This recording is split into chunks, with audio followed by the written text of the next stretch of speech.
Hey guys, what is up? Super K-Man Rocks here, and we are here. It is time for my MSI 2026 Primer and Power Rankings video. I am very excited to get into this one. Obviously, the Primer videos are some of my favorites to make. I know there's some of your favorites to watch as well throughout the entire year, and these big international tournaments are certainly no different. I'm very excited to talk about all 11 teams that are qualified for MSI, what my expectations are for them, where I think they're going to land at this tournament, and, you know, like it says in the title, I will be power ranking not only every single team at this tournament, but I will also be power ranking every single player within their role at this tournament as well in this video. I'll be giving grades to the teams, I'll be giving grades to the players, I'll be really going through everything in depth. We'll probably be spending roughly around 10 minutes each on each team, talking about their strengths, their weaknesses, going over everything you need to know. You can always reference this video back if you're curious about one of these teams when you go and watch those games, but we're going to be going through everything here today. I'm super excited. If you don't know who I am, hello, my name is K-Man. I've been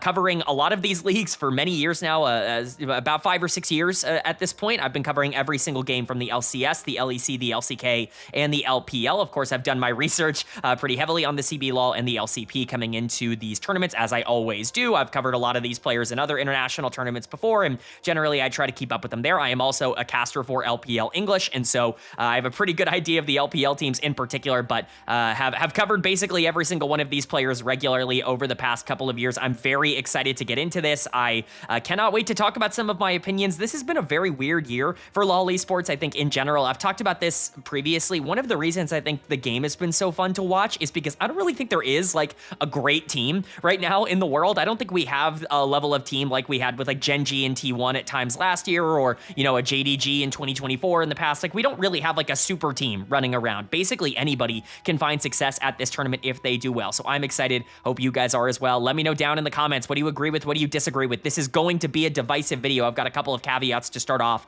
the video as we, you know, kind of go through things, but obviously, the main one for me is going to be there are going to be plenty of things in this video that you inherently disagree with, that you hate, that you think are stupid, that you think are wrong. I've given my credentials. Obviously, I wouldn't be doing this so regularly if I hadn't been a little bit more accurate than most other analysts out there, but generally, I'm not going to hit 100%. There are going to be things that you disagree with, and certainly there are going to be opinions that I hold that I know are more contentious amongst the community. Let me know what those are down in the comment section below. I'm always curious to know your thoughts and opinions. I would prefer it be constructive criticism rather than just, you're so stupid. And my favorite comment that I get every single year is, do you even watch the games? Which I just think is an awesome comment, considering I have like 7,000 hours of content on this channel. But I digress. Just let me know what your opinions are, what you agree with, what you disagree with, what teams you think are going to do better, what teams you think are going to do worse than maybe what I'm projecting. Always curious to know your thoughts and opinions down below. As for those caveats, like I said, this is just my opinion. We are going to disagree, so get ready for that. There are definitely some hot takes, as per usual. I don't think they're hot takes, but everybody else seems to think they're hot takes. I promise you I'm not rage baiting. These are genuinely my opinions. I try to be as authentic as possible on this channel. But the other major caveat is that this is, like I said, a very weird year. And so really it's more tier oriented than it's ever been. As much as I would love to tell you that, oh, number 4 is definitely better than number 5 at this tournament, it's more the tiers that I'm going to be classifying these teams in that I think you need to be looking out for. Any team within the same tier as another team can be moved above that team. Like, there is functionally no difference, in my opinion, between players or teams that are within, you know, the C tier. Like, just for an example, like if you're in the C tier with another team, you can move them up, you can move them down. If you're in the D tier with another team, you can move them up, you can move them down, B, A, whatever, right? Like, all of the teams that are within the same tier, to me, are basically the same power level. It's just kind of benefit of the doubt slider in terms of these power rankings, and we'll kind of explain that a little bit more when we get into each individual team for the most part. But we'll be going on an F to A ranking for the teams in particular, F being, of course, teams that I don't think are going to do particularly well at this tournament. I would consider them the weakest teams and teams that, you know, I think you would dream to draw in a lot of instances. And of course, we're going up to A tier, which are going to be your big threats. There are no S tier teams in the world right now. There just are not. We don't have that level of dominant, you know, competition. Like, Gen G has looked weaker. They're not even at this tournament. The LCK representatives, I think, have some flaws. I think certainly the LPL representatives have some flaws at this tournament. We don't have that, like, superpower that we've had bad that kind of needs to be beaten. You know, obviously there's a team with the Golden Road potential, but they are very beatable. So I'm very excited to talk about all of it. There's a ton to get into. I just think that preamble really matters. And as well for the players, right? Like if I have a player listed at number 5 in their ranking is in their position, and you have them at number 3 or you have them at number 7 and you think it's ridiculous that I have them that high, I promise we're really not all that far off, especially if their grades are the same. 2 players having the same grade likely means that you can flip-flop them basically in any way. And grades are going to be more important to look at than numbers because some positions are not created equally. Certainly jungle is much stronger than every other role globally right now. I would argue that like the 10th best jungler at this tournament is better than like the 7th best player in a lot of other roles at this tournament. It just kind of is the way that it goes. Jungle has been super effective in terms of being able to carry a lot of these teams, and teams with good junglers are making international tournaments. I think you could say similar things about other roles. Some roles are weak. Top lane is very weak globally right now. There just aren't really a lot of dominant, strong top laners. And, you know, I think it just goes to show that like the same number in each position is not always going to be the same outcome. I think you should look at the grades more than you should look at the individual numbers. The numbers are more so just in comparison to other players in their role. But those are the caveats. I know we're 6 minutes in, but this is a podcast. This is an hour-plus long podcast. If you know, if you're not willing to sit around for 6 minutes, you're probably not willing to sit around for a lot of the analysis. So with all of that out of the way, let's get into it. Let's talk about these teams in general. Like I said, we're going to be starting with my F tier. We're going to be going from worst to first in terms of my rankings, as we always do, which means we're starting with number 11 in my power rankings. And it's a team I desperately did not want to put at number 11, a team that I really tried to convince myself to put at number 10. They're in the same tier as number 10, this F tier that I described as kind of the weakest teams at the tournament, the teams that I would be most surprised if they actually made an impact. But unfortunately for me, it is going to be Furia coming in at number 11. Again, like I said, I really wanted to put this team at number 10. I really wanted to say, hey, you know, they're going to be better than at least some of the other teams at this tournament. I just don't know if I believe that that is going to be the case. Now, just like everybody else, they have a reason for being here. There is a very, very clear power structure on Furia and how they get advantages, where they like to play through, what their early games look like, what their late games look like. They are a team that has a very clear win condition, and they do a lot of things right, and they have a couple of really talented players. The problem is it does feel like at this tournament, a lot of teams play the exact same style as Furia, and I think a lot of them just have a bit more going for them in terms of other parts of the map. I think their strengths, their weaknesses are all going to be pretty apparent, like when you watch them against a lot of the other top teams. So we'll go ahead and talk about it here. We'll first talk about what you're seeing up on your screen. The number in the top left corner, in this case number 11, is where I power rank the team. You can see where they have come from, like what representative they are. Furia are obviously the number 1 seed from the CB LOL, the only seed from the CB LOL at this tournament. You can see the team name, and then next to them, the tier that they are in this case, the F tier. Like I said before, F tier is not meant to say that this team is terrible. They are obviously better than almost every other team that is not at this tournament, especially a lot of like, you know, North American and European teams. Like I would say Furia are better than quite a few of them, but the competition that they're going up against at this tournament, I would say that, you know, they're in the F tier of my expectations. I would be shocked if this team was like actually successful at this tournament, as I think they would be as well. You can see all 5 of the starting members across the line there. In parentheses, the number next to them, you can see where I rank them in their own individual role. And then the grades for the players are immediately below that. Their 3 most played champions are below that as well. I've gotten some questions in the past of, oh, this player's signature champion is this, and he's pulled it out a couple of times this split. Why is it not up on the graphic? I'm just pulling the 3 most played. I am just kind of showcasing what these teams like to default to in a lot of instances. There are obviously going to be counter picks. If they are notable enough, I will call them out as we analyze a lot of these players. But that is the preamble. Let's go ahead and get into Furia. Their lineup is looking like Gigo in the top lane, Tatu in the jungle, Tuts in the mid lane, IU at AD carry, and JoJo at support. Obviously, this is a team that I think a lot of people are going to be familiar with. Not only did they go to the America's Cup already earlier this year and win that entire tournament over Cloud9, I think that was really the start of the big Cloud9 downfall. I guess the LYON loss in finals was really the start, but you know, that was really the panic button mode for Cloud9, and Furia gained a lot of confidence and momentum, enough so that they could run their playoff bracket because of that. But people are going to remember this team from last year as well. All 5 members are unchanged. Of course, they had ThinkCard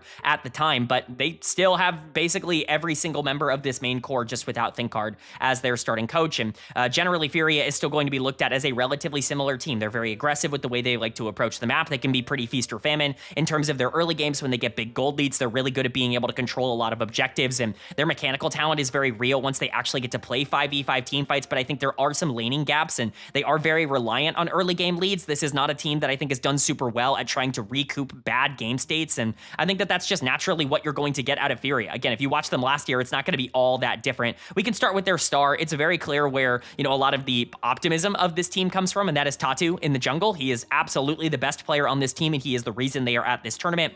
The thing I'll say about Tatu, and the reason that I do want to put, I don't want to like splash cold water onto people with Tatu, because I am high on him. I think he is one of, if not the best player in the CB LOL. Like, I really do think that he has a ridiculous amount of talent, and I think he would be able to compete, you know, pretty easily, I think, with a lot of the top tier, like, North American junglers. Like, he's in that same mold. No spoilers for my player rankings a little bit later, but he's got the same ranking as a lot of other players that I think very high of. Players like Jose Deodo, players like Histo. Like, he's going to be in that same conversation in this tournament with those kinds of players. The thing with Tatu is that he can be pretty feast or famine. Like, he is the definition of a player that kind of needs an early game lead. The player I'll compare him to playstyle wise, and I'm not sure if European fans are going to like this, is he reminds me a lot of Razork. I think he plays very similar to him as a player. I think the way he sets up his games and the way he plays around his lanes is very similar. He wants that early game aggressive lead. He likes to go for a lot of those early game skirmishes and invades, and if they go well, he's awesome at being able to control the map. He has a really good understanding of how to bleed out resources from the enemy team, how to get his laners involved, and really how to snowball a game out of control. But when things kind of fall apart for Razork, and very similar when things fall apart for Tatu,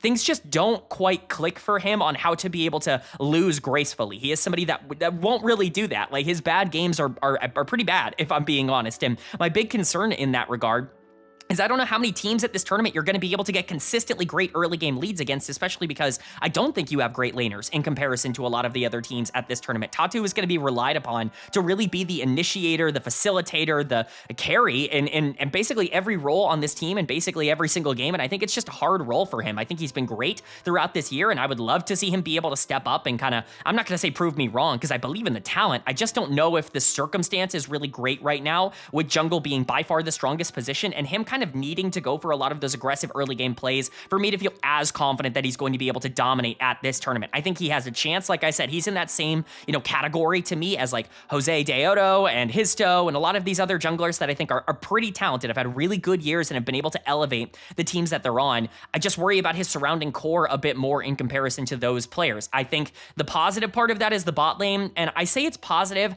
I'm not sold that IU and JoJo are like phenomenal. I just think they're good, right? Like they are fine enough to be at this level. I think they can survive as international bot lane players. We saw that last year. IU had a couple of pop-off games. I've generally been lower on JoJo in a lot of the reviews and primers that I've done for Furia and for, you know, JoJo in the past in general, but I think I've really started to come around to him. I think he's been better this split when he's gotten to play Enchanters. I think their bot lane priority can still be there. They're one of the few lanes that I watched in the CBLOL that really was indexing super heavily into trying to play like very aggressive in the early parts of the game on the bottom side of the map. People would be going for 2v2s, but this team was going for 3v3s a lot around Dragon and trying to set up, you know, a lot of control and vertical jungling on that side of the map. And I think IU and JoJo really profit a lot from that.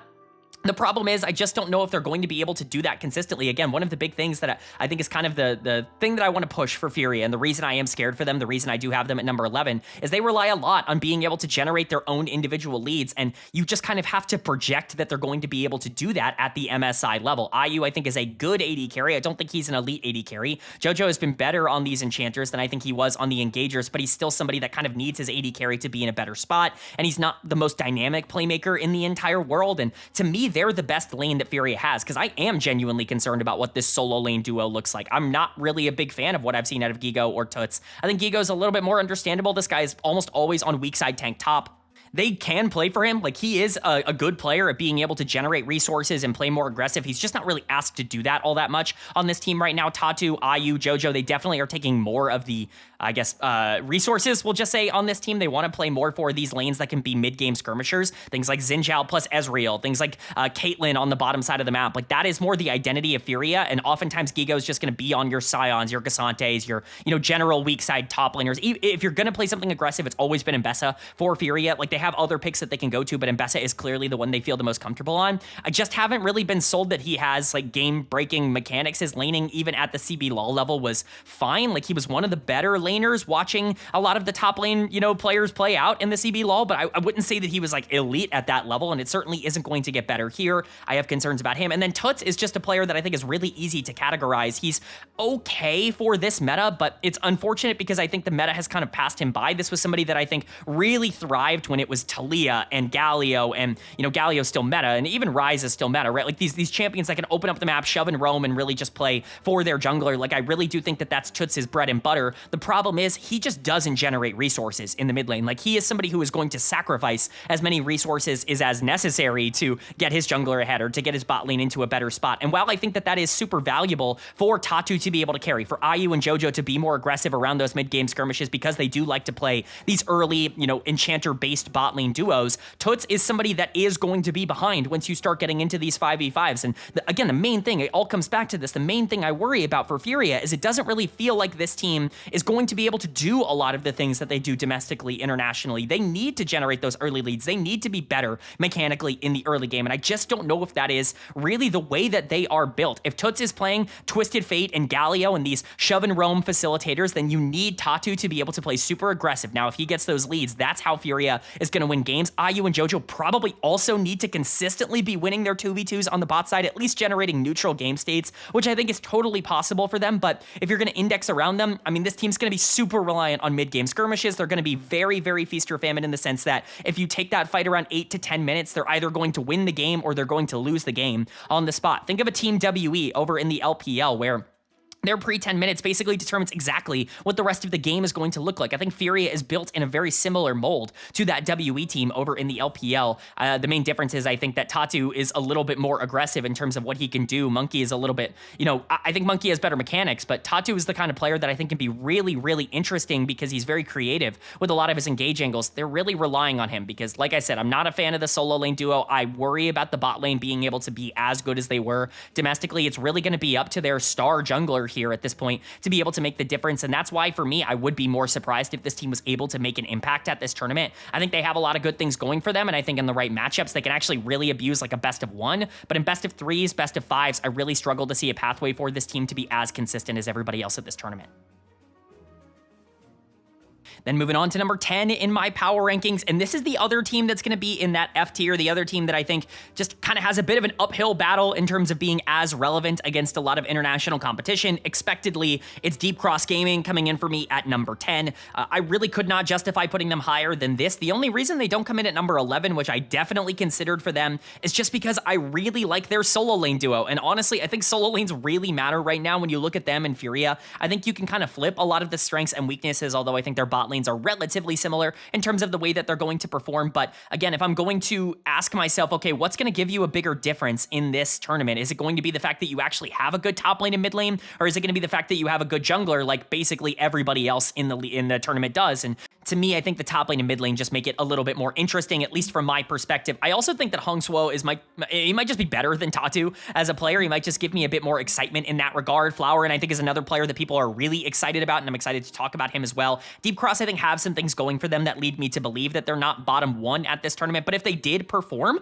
like they were bottom one, I certainly wouldn't be surprised. There's a reason they're also in the F tier. I think them and Furia are very close in terms of their evaluations, but let's go ahead and talk about it. Their lineup is looking like Flower in the top lane, Pop 9 in the jungle, Hanwha in the mid lane, Feng at AD carry, and Xiaoxi at support. Kind of cool to see Xiaoxi back on the international stage. Longtime LPL fans will remember his longtime career over in the LPL. He's gone back to the LCP in the past couple of years and really been able to reestablish himself. We're going to talk about him because I think he's actually a reason I'm very concerned about this team going into the tournament. I worry about his play style and the way that that's going to translate against actual better teams. But as per usual, we start with the good with this team, and that starts with the mid lane for me. I don't think this is as popular of a take as I thought it was going to be when I came out of my tape watch, but Hanwha is awesome. Like, this guy's really good at playing mid lane. He's really smart at understanding exactly where he needs to be on the map.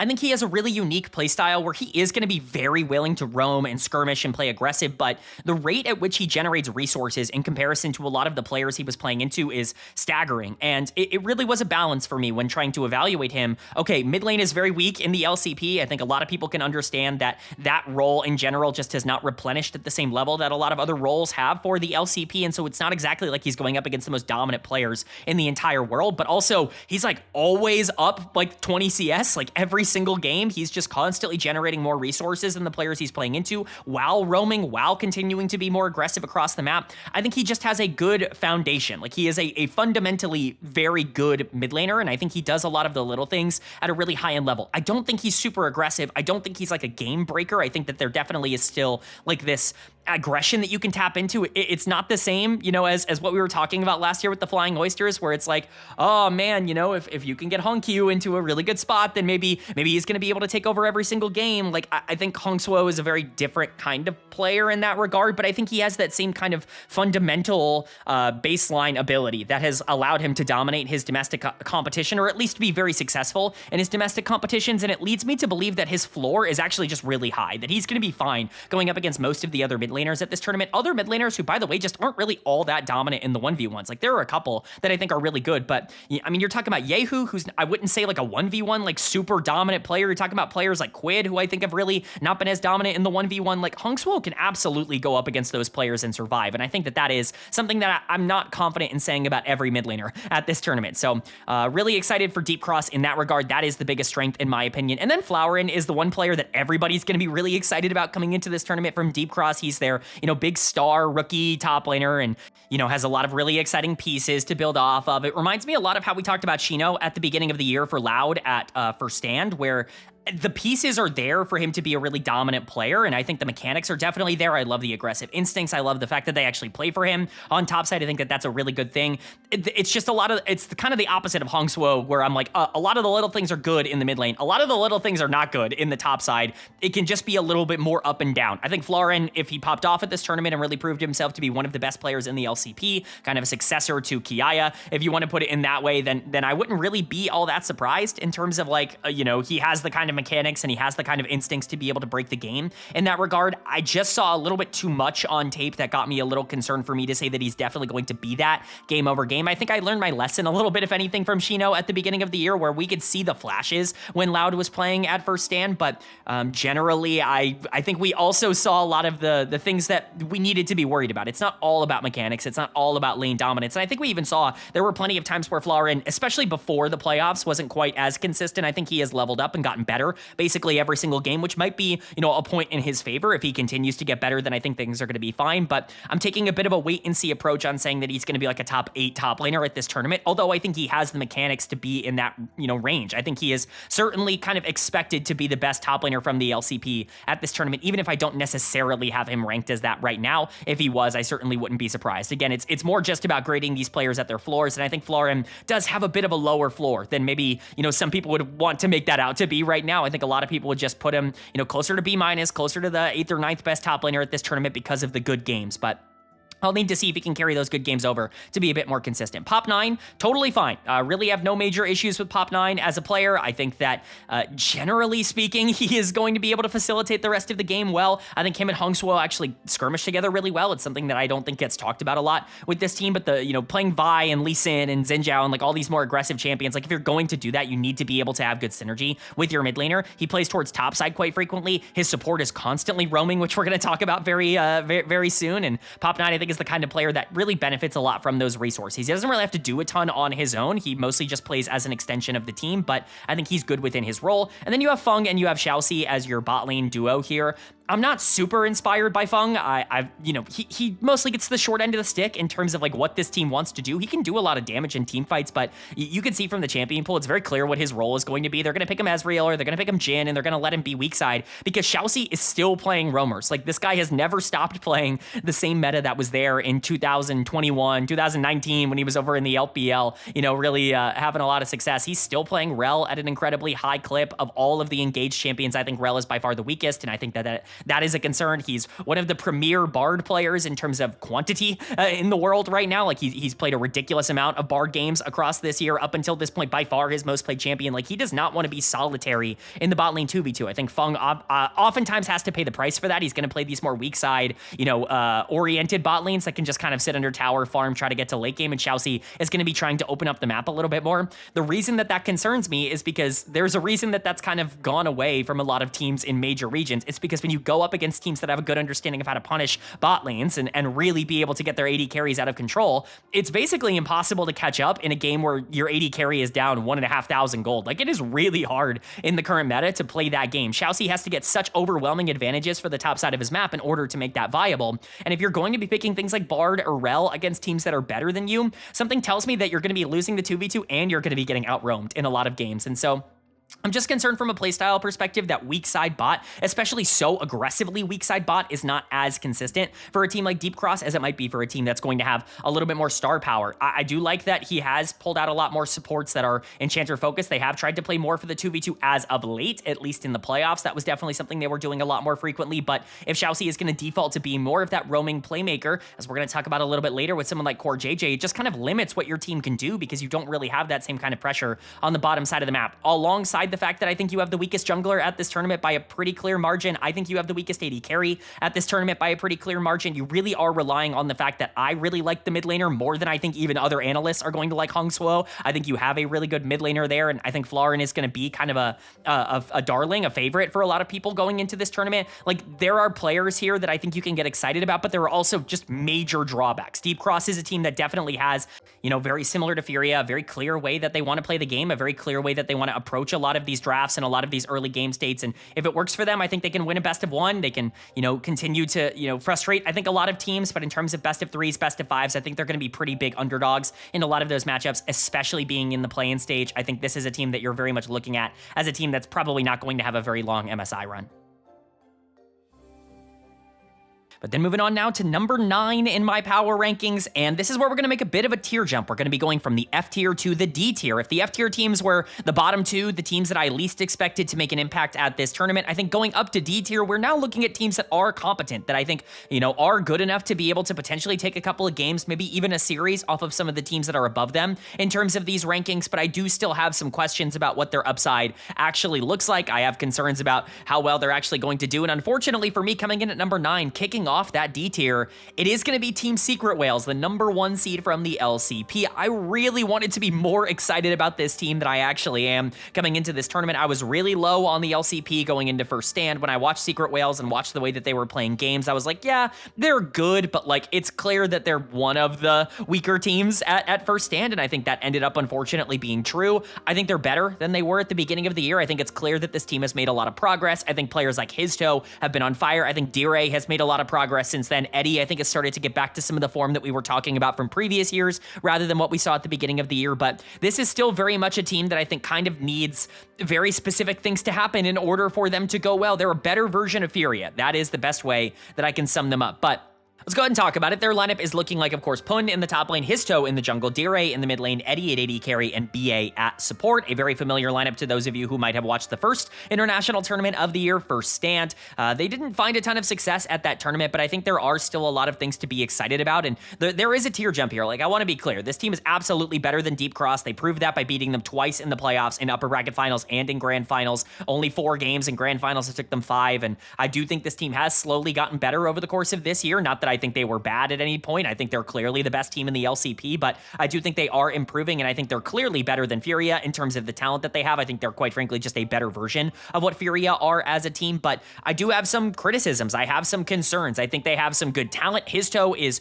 truly a great player, and I think if there is a place to start with Secret Whales, it's absolutely going to be Hizto here in the jungle. I really wish I could put him higher. I really do think he's as good in a lot of cases as a lot of players that are going to be a little bit higher on the list than him. At the very least, you could make an argument that he's like a very similarly graded player, and he is for me. He's a very similarly graded player to my 7th or 8th best junglers at this tournament. The problem is that I just think if I'm breaking the tie on who I think is going to have a better tournament, I don't think Hizto is going to have as good of a tournament as some of those other players, and so he naturally just kind of loses the tiebreaker, goes down to number 9, but B- I think is a very fair ranking. I want to be clear about where these player rankings end up falling. C+ is like a player that, you know, they're fine. Like, they can survive at an international level, but they cannot be your best player if you're trying to compete internationally. There's somebody that, you know, has major flaws and probably is better off as a second or third option, at least right now. Like, there might be players that have upside in that regard, but in terms of how I've evaluated it, if you're in the Bs at all, you're a good player. Like, you're somebody who is good enough to be an international threat, and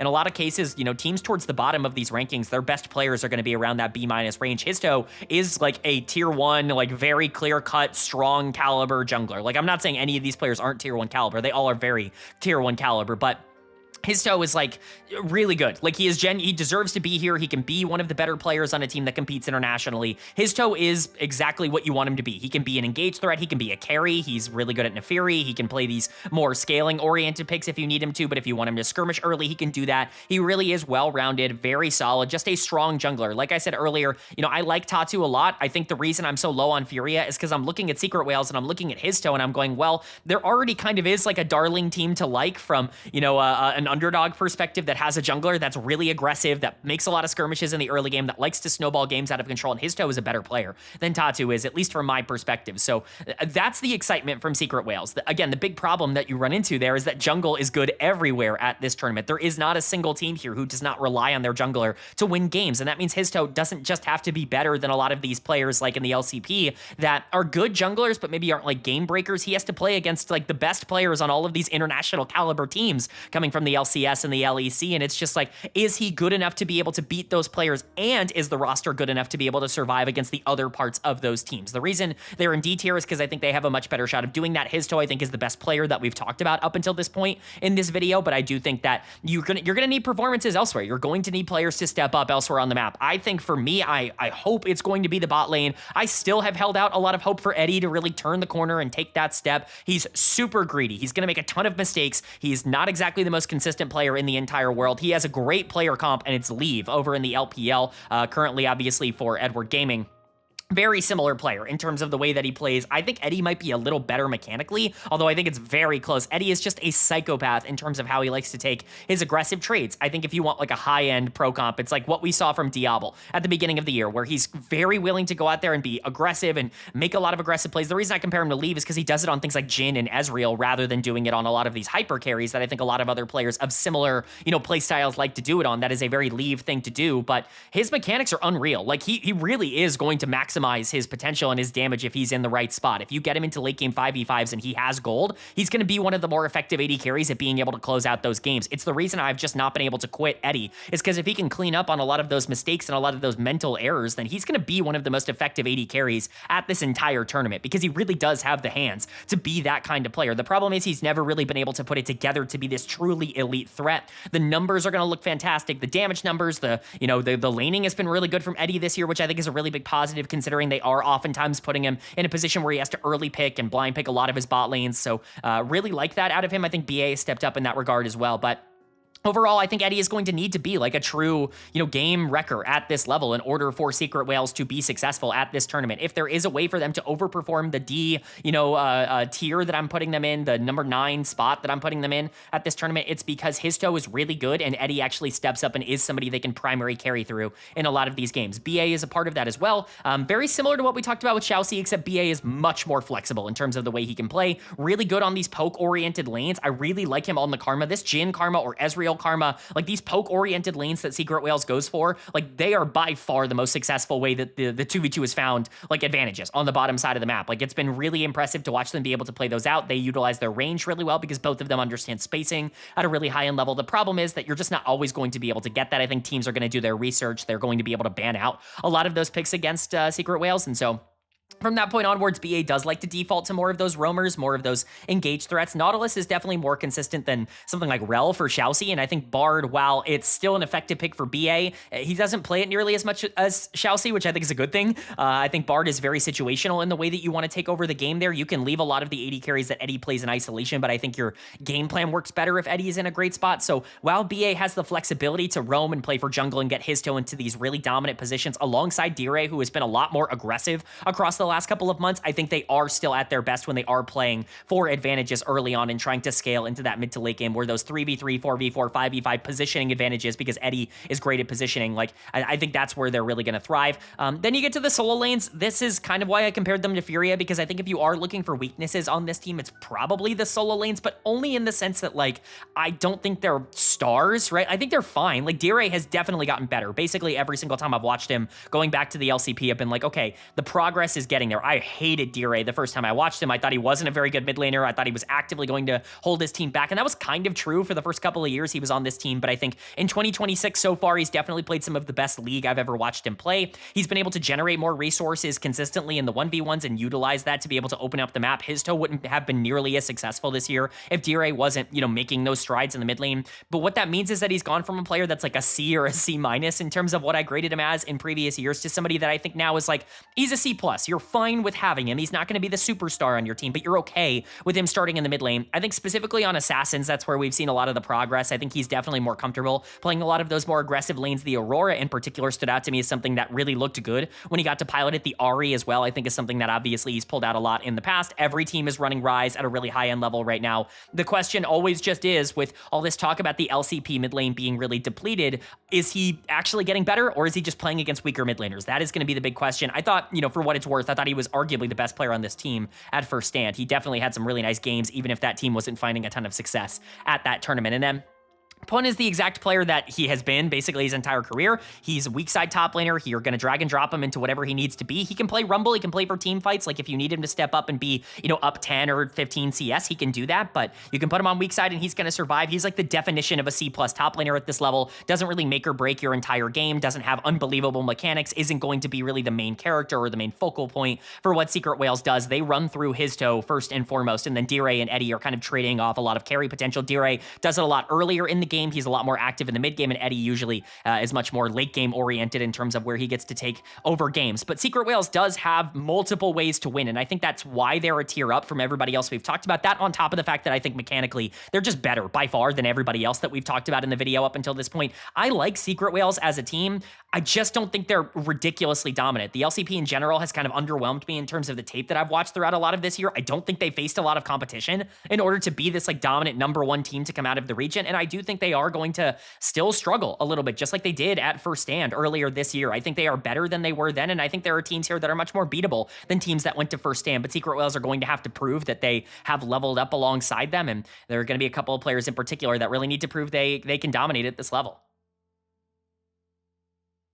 Then moving on now to number 8 in my power rankings, and I guess we have a clear top 8 in terms of the teams that we're going to talk about. It's the 4 regions that I cover. I promise I'm not biased, trust me. Coming in at number 8 here, we're still in the D tier. You could have very easily put this team at number 9. Hell, I think there's an argument that this team is like in the F tier with number 10 and number 11, but I just didn't have the balls to put them there for now. Coming in the D tier for me at number 8, it's going to be Team Liquid.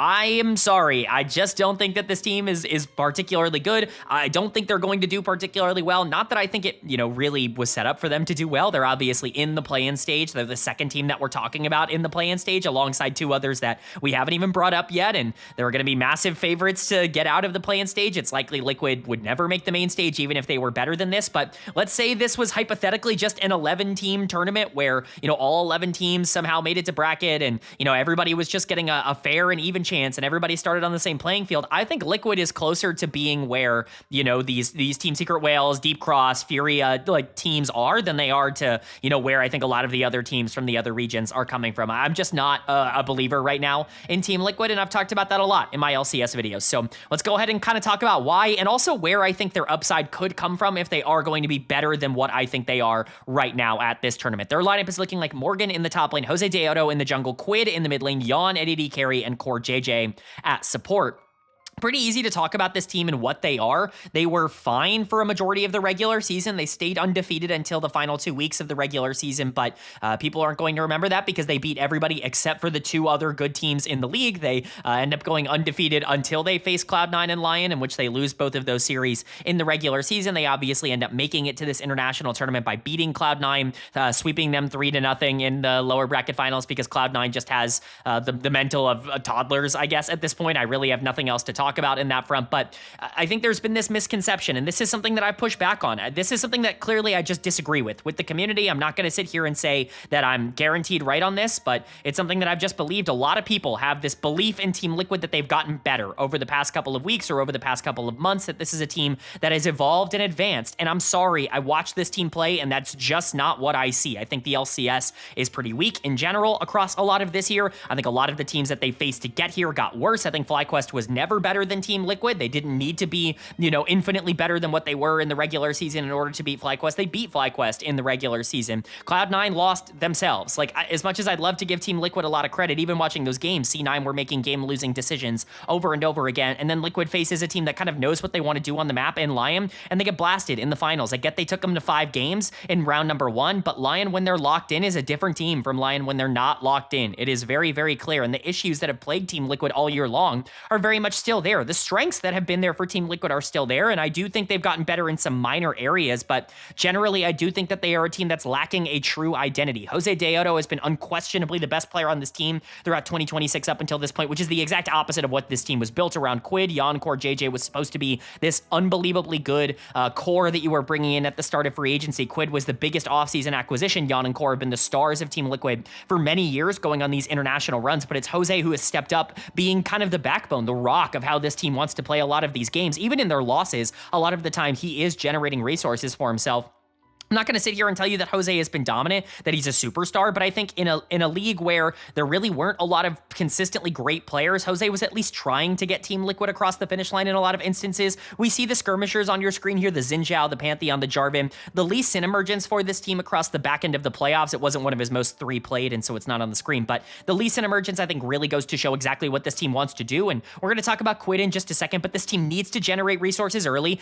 Big shocker, that's basically what we've said about everybody up until this point. It's almost like the teams that are more inconsistent really rely on having big gold leads so that their mechanics can be a little worse than their opponent and they can still win games. But Jose is really good at skirmishing and generating resources early. Getting Lee Sin or, you know, Pantheon or Xin Zhao into good spots is really effective in terms of being able to win games. And from that point onwards, he wants to try and facilitate his laners to be in good spots so they can fight more efficiently in the late game. And Jose is really good at that. The problem is his laners have not been very good at picking up a lot of those resources. Now, if there has been one area that has definitely gotten better from the beginning of the year, it's that Quid does seem to be more of a focal point. He does seem to be more involved with the way that this team wants to play the game, and that is essential towards them being able to win, because Quid at the beginning of the year was just not very good for Team Liquid. There's really not a lot of ways to put it. I think he was playing pretty much the exact same as he played that first split on 100 Thieves when he was playing with Double Lift and when he was playing with Busio, and it just never really a closer, you know, it just never really seemed to click with that version of that roster. Quid needed the space to bring in players like River, to bring in some rookies on the bottom side of the map in order for him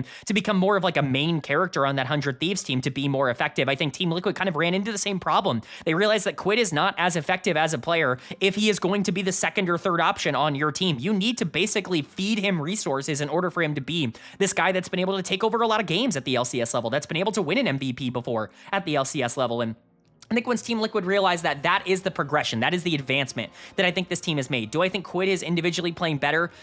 Maybe. His laning is still really not where it was on 100 Thieves. He is definitely not the 1v1 player that he used to be, and that is what concerns me for him and for Team Liquid. But in terms of once he gets those resources, especially if Jose and him are going to be fighting all the time in the mid game, you know, he's really good at being able to take a gold lead and basically make it everybody on the map's problem. He is good at blowing games out of control, and that's why things like Yone and Ryze have been so successful for him, specifically the Yone. The Lee Sin Yone combo has been really efficient for Liquid at the end of the year because they are able to get these big leads and then dominate side lanes as well. Quid is a smart player. I just don't think the mechanics are necessarily as much there right now as people want them to be. People have been talking about Quid getting back into form as the reason to believe in Team Liquid. I think Quid getting back into form has more to do with the team just kind of recognizing who he is as a player rather than him actively playing a ton better. I still think the flaws that he had at the beginning of the year are still present, especially in mid to late game team fights. We saw him just be worse than somebody like Saint in the LCS finals, and I think that that was a bit of a concern for me. Morgan is another player that I think people get really excited about, but quite frankly, Morgan is the exact same player he's been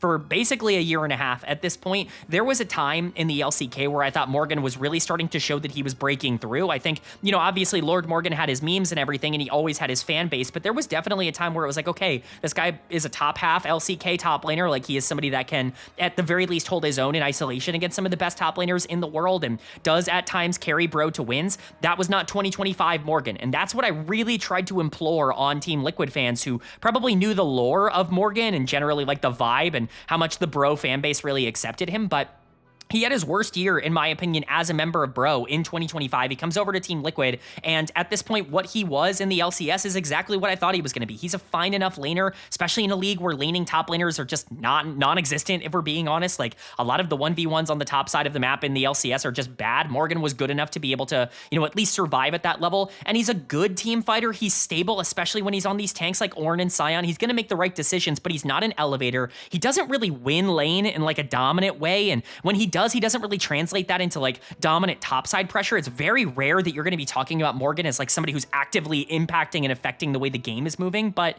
he's fine for what he is. It's kind of a problem that he's the third best player on this team. Now, he comes in as the number 7 top laner for me because top lane is very weak right now globally. The fact that Morgan is the highest ranked player on this team, when I would say Jose is clearly a better player and Quid is in better form right now than Morgan, like I hate that. Like I can't really, that's not indicative of where I view Morgan. It's just generally, again, these positions aren't created equally, but Morgan is fine. He's like the definition of a B-. You can survive with him at this level, but he's really not going to thrive at this level, in my opinion. And then you get to the bot lane, who are just out of meta. Like, they have tried everything in order to get back into meta, but LYON and Core are having the worst years of their entire career as a duo. I think that includes LYON's rookie year. I was defending him a lot when he was getting a lot of pushback as a rookie on that Team Liquid team when they went to Worlds, and obviously the Pioshik APA duo had its own sets of problems, but I was a big LYON defender back in the day, and I've kind of had to come to grips with jumping off the train. Like, it's really just been super bad for both of these two, especially LYON at the beginning of this year. I mean, we can see from the champions he's playing, this team is spamming Xayah Rakan, and when they don't get Xayah Rakan, they're spamming Ashe Seraphine. When they play anything else, they are so much worse. They have to play these duos. First off, Xayah Rakan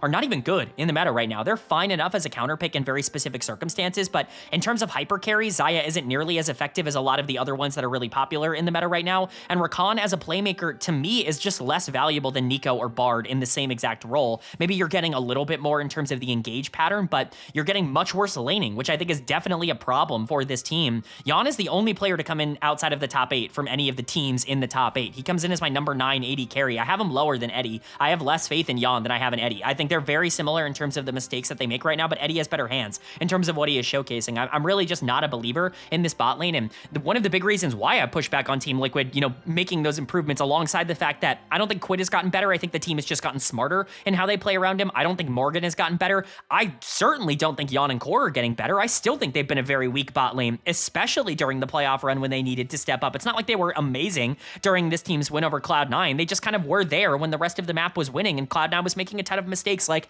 I'm not seeing it right now in LYON and Core. And again, as a former believer, I really hate saying that. Now, LYON has the mechanics and the talent to be able to turn it around. The big running gag with LYON for forever is that he was so good in the 2v2. He was so good early in games that you could give him Smolder, you could give him, these hyper scaling, hyper carry ADCs, and he would still find a way to win the 2v2. Like, that was the thing with LYON back in the day, the double dragon comps with him and APA. You would think that in a meta that's almost entirely about 2v2ing in the bot side, he would be fine, but if he can get back to that, there is something there. Core, I think, has started to figure out what he needs to be for this team, but honestly, he's kind of being held back by his ADC, and he's out of meta right now because he is not a 2v2 focused support, and he's not somebody that I think is really dominated in this meta. So I don't know. I'm just not really a believer in Team Liquid. They're in the play-in stage anyways. Like, this is already a team that I think most people are not expecting to showcase a ton at MSI. But even if they were in the main stage, again, even if everybody was in the main stage, this is a bottom 4 team at this tournament for me. I feel very confident in saying that. I think bottom 4 are very clear to me in terms of what the expectations are. And I think Team Liquid are like a clear cut below basically everybody else coming out of like the LCS, the LEC, LPL, LCK. Like, I don't think they're even close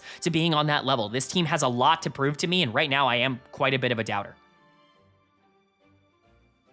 Then moving on now to number 7 in my power rankings, and this is going to be a bit of a tier jump. We're done with the D tier. We're done with the teams that I think, well, the D tier were fine teams. They're teams that I think could pick up a couple of games here or there. They're not teams I ever really expected to be like favorites to even win a series in the main stage. You're entering the C tier now. These are teams that I think should be good enough to, be competitive in the main stage of MSI. Not exactly teams that I think are going to threaten to win the tournament. I think B tier is kind of the start of the teams that you think have a realistic chance of making like a deep run, but these are teams teams that I think are good enough to be competitive and should win at least a couple of games, if not a couple of series at this tournament. But coming in at number 7 for me, it's going to be LYON, the number 1 seed from the LCS, coming in here at number 7. The LCS teams back-to-back at number 7 and number 8. If you can't tell from the rankings, I really have not liked what I've seen from the LCS throughout 2026 up until this point. I've talked about this a ton in terms of my LCS videos up until now, but I think this is really going to be a wake-up call, is I think the way I'm going to put it. Now, LYON is a good enough team where I think they're going to be able to beat basically everybody that we've talked about up until this point, but if you want a way to describe LYON in, a very short, brief way, obviously I will not be short and brief in this video, but if you want a TLDR, this is a very high-floor, low-ceiling team, in my opinion. I think they do exactly what they do, and when they're allowed to do it, or when they're better than the opposition, or when you can just get massive leads against a lot of the players you're playing into, then I think they're going to win. When you can't do that, then I think they're instantly going to lose. This is a team that I think is not really built for upsets. They're more so just built to do what they do really well. And I think that's going to make them struggle at these international tournaments where they're going to be going up against the best teams in the world. I just have a hard time believing with what we've seen in the way that this team is constructed, that they're going to be competitive against the best teams in the world, or even that they're going to have a great chance of being competitive against the best teams in the world. So let's go ahead and talk about it. Their lineup, at least for now, is looking like Dokla in the top lane, Inspired in the jungle, Saint in the mid lane, Berserker at AD carry, and Isles at support. I say for now because technically Castle is on this team on the top side. They did bring him in, but they brought him in, I guess, just to light a fire under Dokla, who they've played the entire playoffs up until this point, so I imagine Dokla will be the starting top laner for the entirety of this tournament. For LYON, it's very clear where the strengths and weaknesses are, and to be fair, we're making a tier jump here. We absolutely are getting into a team that is better mechanically, that has better, a better understanding of where they want to be on the map. I think they just have a couple of fatal flaws, and I think so much of that comes from their star jungler in Inspired. Now, I got to be honest, with this B+ grade coming in as the number 6 jungler at this tournament, you can kind of see that jungle is stacked. If you're B+ in any other role, you're like bare minimum top 3 or top 4 in terms of your role. The fact that there are 6 junglers at this tournament that I grade as B+ or better are kind of insane, but the reason Inspired comes in at the bottom of those rankings is because in terms of current form, I don't think you can make the argument he's been better than the top 5 junglers at this tournament this year so far. I think a lot of the optimism, the excitement around Inspired is going to come from the projection of what Inspired has been in the past. Now, I think he's been better when he's actually locked in and actually tried, as we know with LYON and with Inspired, sometimes in the regular season and even at the beginning of playoffs, he's not always giving the same 100% that he's going to be giving in those big moments. And Inspired himself generally has a very particular way that he likes to play the game, but we know what he looks like at his best. Last year, when you're talking about that version of FlyQuest, like, he was the reason I had optimism that team could actually be the best team in the West and could take down Eastern teams, be a team that could compete to be top 6-ish in the world. Inspired was the main driving force for that optimism. Now, it's not the same situation here on LYON. I think Inspired is still a great player, but his playstyle deficiencies, I think, have really hurt him on a team that doesn't have the same kind of playmaking in other spots, or at least doesn't have the same kind of opportunities in other spots. Last year, when you have Busio and you have, a player like Masu as well on the bottom side, even somebody like Whippo on the top side that could all generate their own resources, or at the bare minimum survive and kind of carry games in the later part of the game, you can kind of afford to be this big main character early on, and then Masu and Whippo are basically going to be fine in the late game no matter what. Busio is more than happy to sacrifice bot lane resources in order to roam around with the jungle. It's not the same core here on LYON, and I think we've seen some of those growing pains across this year up until this point. All of that to say that Inspired at his best is still going to be one of the more difficult junglers to just straight up beat at this tournament. He's very late game focused. In fact, he's probably more late game focused now than he was last year. He's gone back to his roots a little bit. I know a lot of the criticism from Inspired when he was on Rogue and when he was on Evil Geniuses very early on in his career is like, okay, well, this guy's really talented as a late game team fighter, but he really just is like a Viego, like Lilia kind of player that wants to get to the later part of the game, team fight 5v5, try to scale up until that point, and he's not really like an early game skirmisher, not somebody that's going to try to snowball games. He's gotten better at being aggressive, specifically at understanding the exact times he needs to counter jungle and take away resources from the enemy. He's just still not an aggressive skirmisher. When you're talking about weaknesses for Inspired, it's the lack of mid-game agency that has continued to hold him back in terms of his upside at the international level. We know that Inspired takes an approach. He said this on Pros, the interview show in North America before, where he's like, yeah, I do take a high floor, low ceiling approach to the game. I try to make plays that are a lot more stable. I try to keep things as close to being like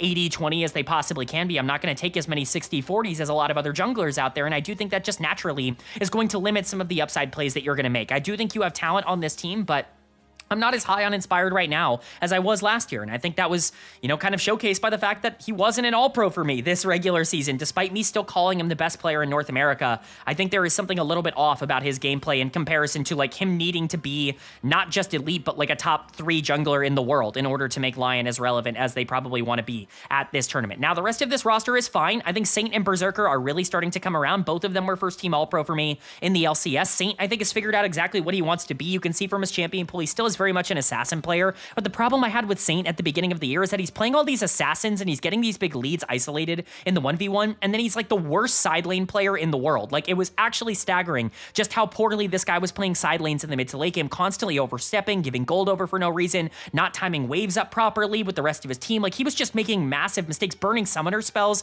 basically for no reason to go for aggressive 1v1 trades, just a lot of things that you needed to coach out of him, a lot of discipline that needed to come through from him. And I've said this a lot. One of the reasons Zeka has been so successful at being this, like, assassin-oriented player in the mid lane is because he's the best side-laning mid laner of all time. Like, there's nobody who's been able to control a side lane as a mid laner better than Zeka. Saint wanted to be that kind of playstyle where he could get these big leads on assassins in the early game, but he didn't have that side lane dominance. I think the discipline has started to come through. He's certainly not been nearly as much of a problem in that regard. His laning is still very good. He's unquestionably the best laning mid laner in the LCS, and I'm excited to see if that translates internationally. I'm much more optimistic about Saint than maybe I was a couple of months ago. I was very pessimistic about him, but he still does have some flaws and some problems. He's not a consistent player. He's not somebody that's really going to be, good no matter what on a game-to-game basis. In their losses, he is often really exposed because if he goes behind in gold, he is going to make these greedy, aggressive plays to try to catch up, and you can punish him really heavily for that, but as long as you can put him in a good spot, he can still be really effective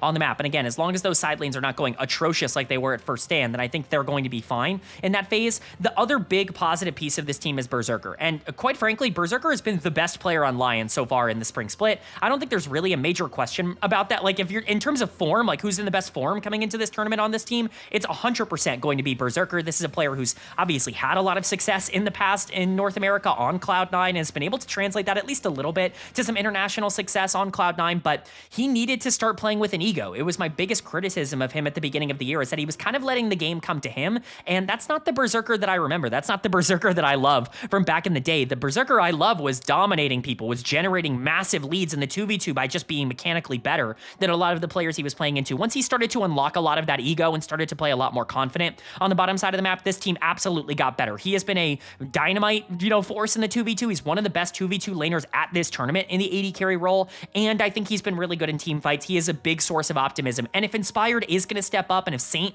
is going to be really good, and if we're going to talk about it, Dokla and Isles are going to be fine enough at this tournament, Berserker is good enough to be a primary carry option for a team that does make like top 4 at a tournament like this, if everything were to go right. I'm not projecting that that's going to be the case, obviously, with them coming in at number 7 in my power rankings, but I think he is good enough to be able to take that leap if everything were to click. The question is everything else going to click around the map? Isles, for me, kind of the opposite of what we talked about with Core JJ. I think a very interesting conversation to have in general, because Isles is this player that I don't think is incredibly mechanically talented. I think he's smart, but he makes a lot of mid-game mistakes. He's just really good in the 2v2. Like, he is exactly built for this meta. They brought him onto this team in the offseason because he is an enchanter player, and he's really smart at how he can generate early leads for his AD carry in the 2v2. He's not the most dynamic playmaker, although at times he can try to be on things like Bard and Nautilus, and, you can move him around the map, but really no matter what bot lane duo this team has picked, they've been able to consistently generate resources, partly because Berserker is so good, but also partly because that is who Isles is as a player. If they are able to win in the 2v2,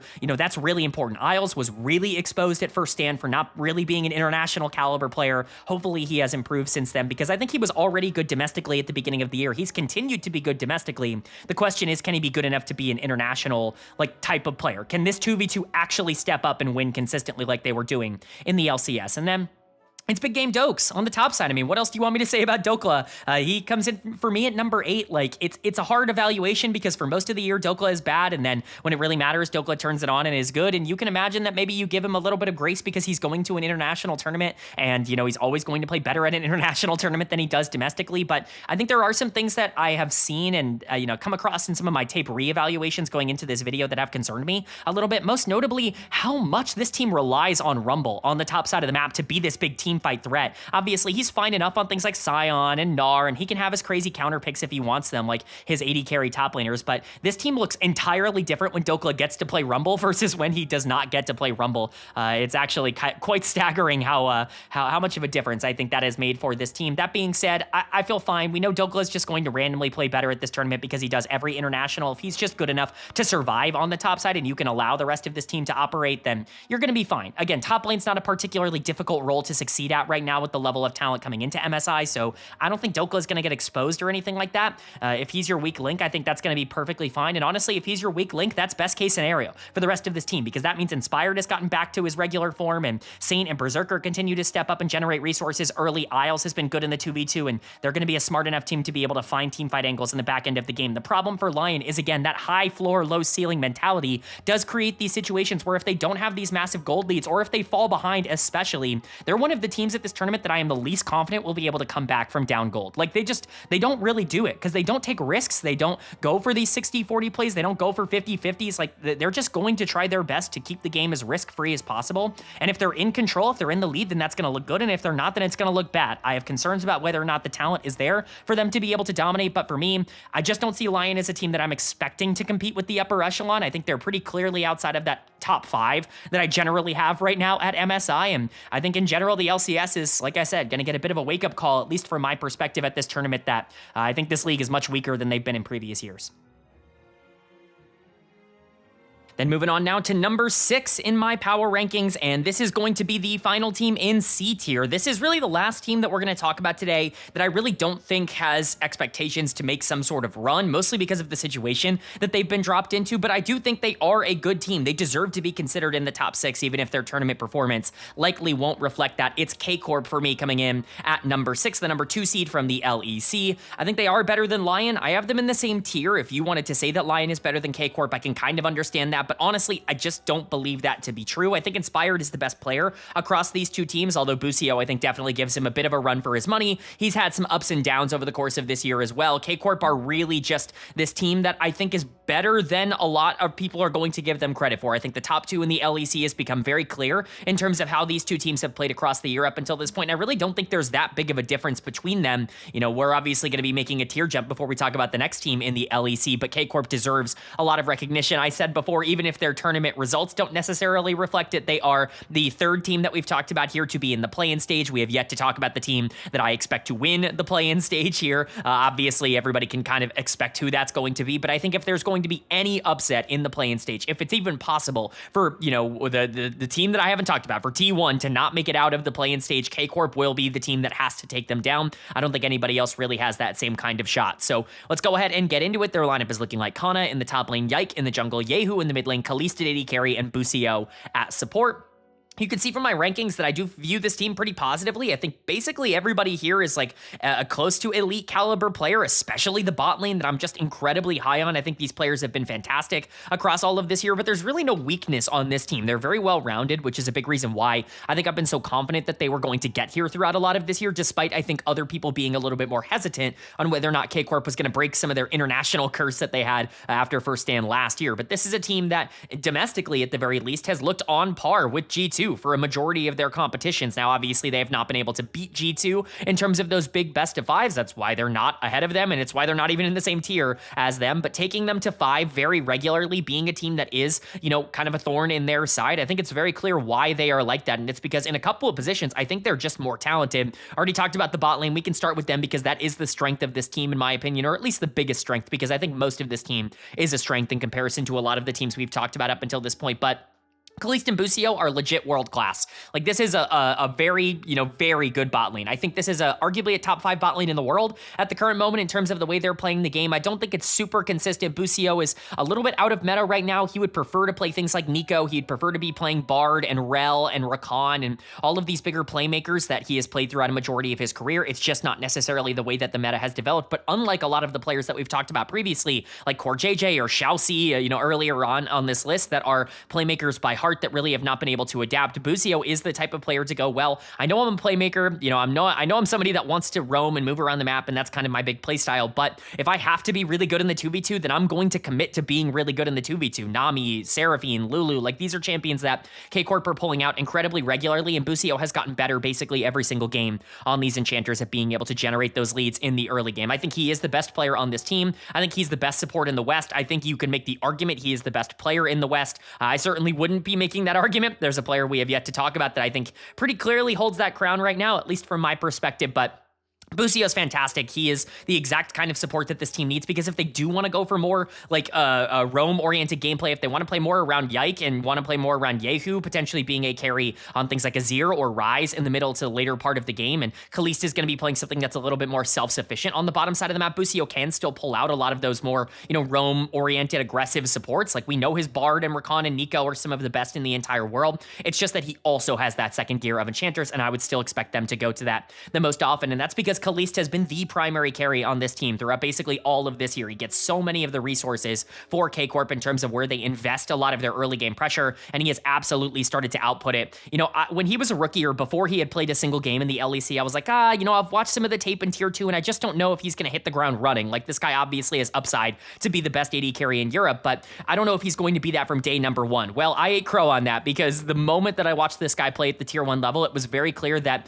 if he's not the best AD carry in the LEC, then at the bare minimum, he's incredibly close. Like, I just don't think there are a lot of AD carries that can do what he does and are as versatile as he is in terms of the way that he can approach the game. If you need him to be strong side and you want to play these really dominant 2v2 lanes because Busio's gotten better in the enchanter role, then I think Khalees can still become this very lane dominant player on things like Caitlyn or the Corki Nami lane that they go to all the time.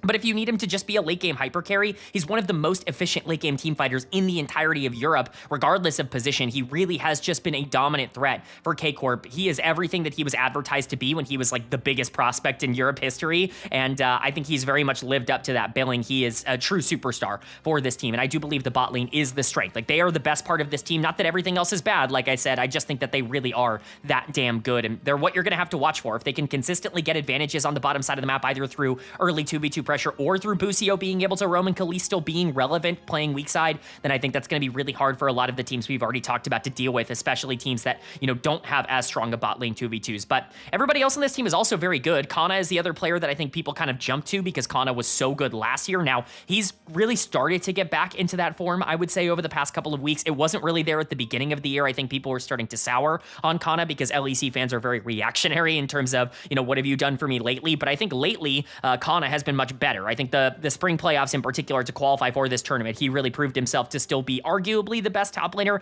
in Europe. Him and Knock very much kind of dueling out for that award right now, but Kana very much, I think, is, you know, the kind of player that you can rely on to not just like generate leads on the top side, but actually kind of change games. I know, you know, we look at the Rumble and we talked earlier about Dokla being very, you know, reliant on something like the Rumble. Kana is in a similar boat, but he just has a lot more going for him in terms of playing weak side. And also, I think, especially when you look at the top lane pool at this tournament, can you even really say that this guy is outclassed by almost anyone outside of the top three? Like, the top three are very clear, but to me, Kana comes in at number 4. Like, I view him as better than one of the LPL or LCK top laners, and you can probably guess which one. I just think Kana has a really high floor in terms of the way that he plays the game, and his form has come back lately. I feel very good about him on the top side, whether he's playing weak side or strong side, because Busio does like to roam top more than almost any other support in the entire world. They will play for Kana in a lot of instances, send 3 people into that lane, and then, you know, move him down to the bot side and have him be this really big threat to protect around Dragon. Like, they are very happy to make him the centralizing force of where they put a lot of their offense, and I think Kana is good enough to pay that back out. Yike has been, you know, very good over the course of this year. The LEC junglers are a very interesting conversation to have because all 3 of the top 3 junglers, I think, have had good and bad moments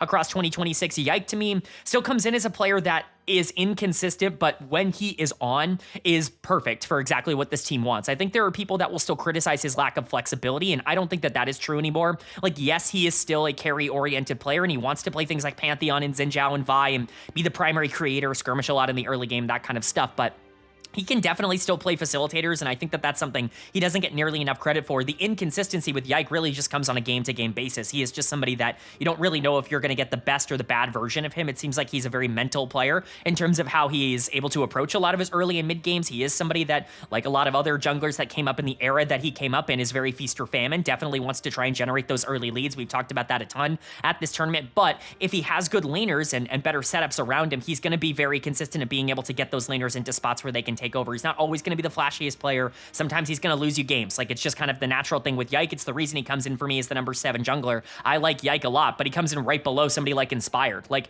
that's the, jungle's a hard position to be able to be good at this tournament. He's right above, a lot of the players I've already hyped up. Players like Jose Deodo, Histo, Tatu. Like, Yike, I think, is better than those players. I just think that, it's a little bit tough for me to imagine that he's going to be able to break through into the top 6, and you're going to hope that he's going to be able to step up and have those good games more than maybe he has at times in other big best of 5s. And then finally, Yehu in the mid lane, he's been an interesting player to track because at the beginning of the year, he was one of the players they played for the most, and that really went away in the spring split. They started picking up things like Annie a lot more frequently. They certainly started picking Azir a lot more regularly and just kind of hoping and praying that he could scale into the late game. Now, that's been to their detriment. Almost every single one of K-Corp's losses this year has been on Azir, Yehu playing Azir, and this is his most played champion by a very large margin. It just seems like he has refused to give it up. Korean mids and not being able to sacrifice Azir. I mean, name a better duo. The champion's just not very good right now in terms of the way he's played. But outside of those games, it's really easy to evaluate Yehu as a smart player that can generate his own leads isolated in the 1v1 because he is just more mechanically talented than a lot of the other LEC mids, and then obviously be able to translate that around the map. He's not going to be the main character on this team anymore like he was in the LEC versus, like the winter split, where I think he was receiving a lot more resources, but I still think he's very good, and Yike, I think, has benefited a lot from the fact that Yehu has taken more of a backseat or like a secondary carry approach to a lot of the games as of late. So K-Corp's a very easy evaluation. If their bot lane is actually as good as I think they are, they're actually going to be a thorn in the side for a lot of the top teams at this tournament because that bot lane is very, very difficult to deal with. Kana is more than good enough to go up against the best top laners in the world. If Yike and Yehu can survive in the middle of the map and, really be these kinds of players that can enable these side lanes to be as strong as possible, then I do think K-Corp has a chance of being relevant. The problem, once again, is just the fact that they're in the play-in stage. They have to be better than T1 in order to have any run at this tournament. I wish I could see what K-Corp would look like if they actually got to face, LYON and, all these other teams that we've talked about up until this point that aren't in the play-in stage, but unfortunately, we're probably not going to get that. I'll just say, if there's any team that is going to upset T1, and if you're going to place your money on any team to maybe surprise T1 in the play-in stage, it's almost certainly going to be this K-Corp roster. Then moving on now to number 5 in my power rankings, and this is the tier jump up to B tier. And obviously, this is where I think we need to start having the conversation of B tier teams are teams that I could realistically see making a run to the finals of this tournament. I think every team in the top 5 from this point onwards is good enough to make a true run at MSI if everything were to click. I don't want anybody taking B tier or like a 5th or 4th graded position as like a shocker. The only difference for me between B tier and A tier as we make this jump is that B tier teams are teams that I think could make a run to the finals, whereas A-tier teams, I think, are teams that are considered favorites for the tournament. They are the 3 teams, spoiler alert, there are 3 teams in A-tier. They are the 3 teams that I would expect one of them to be winning MSI, whereas B-tier teams, I think, have the chance to be able to surprise and make the run. I don't think they're all that different from A-tier teams. I just would be a bit more surprised if they actually won the entire tournament, but they have a chance. Like, I really do think that the top of League of Legends right now, like the LOL esports scene, is wide open. I don't think there is this super team or even this conglomeration of teams that are much better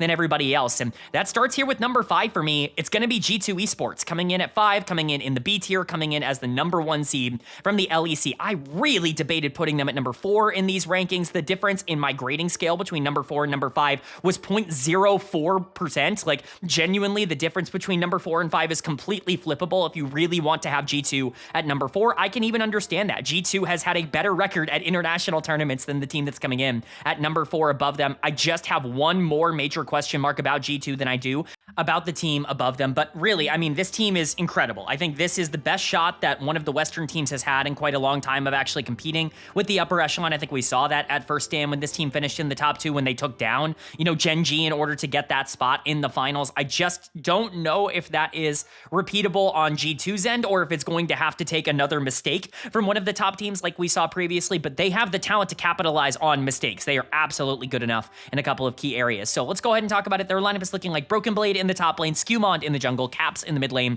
Hansama at AD carry, and Labrav at support. It's pretty easy to start with this team because the middle of the map is good enough to win this tournament. I think that is true. Like, I think if Skewmond and Caps had, teammates around them that were as good as them, and I'm not saying Hans, Labrav, and Broken Blade are bad, we'll talk about that in just a second, but if they had truly elite talent in the way that Skewmond and Caps are right now, then I think this team would be good enough. That's how good the middle of the map is. I think you have the best player in the West right now in the jungle. Skewmond, to me, is the best player currently between the LCS and the LEC. I think he is the most dominant player in terms of how his skill set has evolved and the way he overall affects the map and can generally change a lot of games.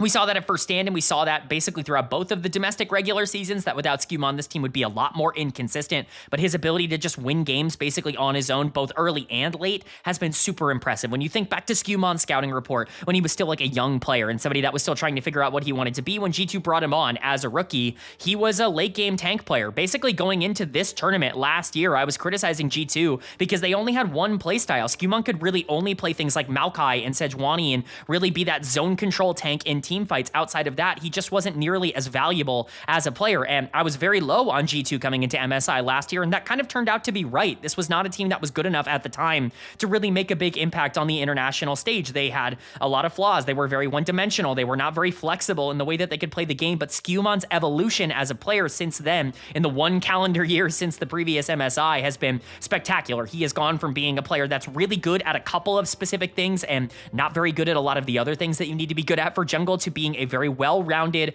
very strong player that understands exactly what he needs to do. His biggest weakness as a player is still his early game, and by early game, I mean like pre-level 6. He is still very passive as a player. Pre-level 6, he's not going to be very aggressive in terms of trying to look for early gank opportunities or trying to punish like vertical jungle situations. He's not really an invade-oriented player, but the moment mid-game starts to roll around, not just level 6, but like mid-game lane swaps and overall like skirmish rotations around these major neutral objectives, like that's where he has really started to level up. Previously, he was only really good at those fights in the later part of the game once he was taking these 5v5s. Now he's just become an excellent mid-game player, and that's what's been able to elevate, I think, a lot of his consistency throughout a lot of these games. The Skarner is still going to be that consistent piece that he goes to when he wants that more traditional play style, but Xin Zhao, Vi, Pantheon, like he's gotten so much better at these champions because you kind of have to in this meta, that at this point, I think it's fair to say that he is the best player in the West at this tournament and in the world at the current moment. Caps isn't super far behind him. In fact, Caps technically ranks one spot higher in his own position because, again, jungle is just kind of the best position in the world right now in terms of the depth at that role, but Caps has been phenomenal for this team. I don't think he's been quite as dominant as Skewmond,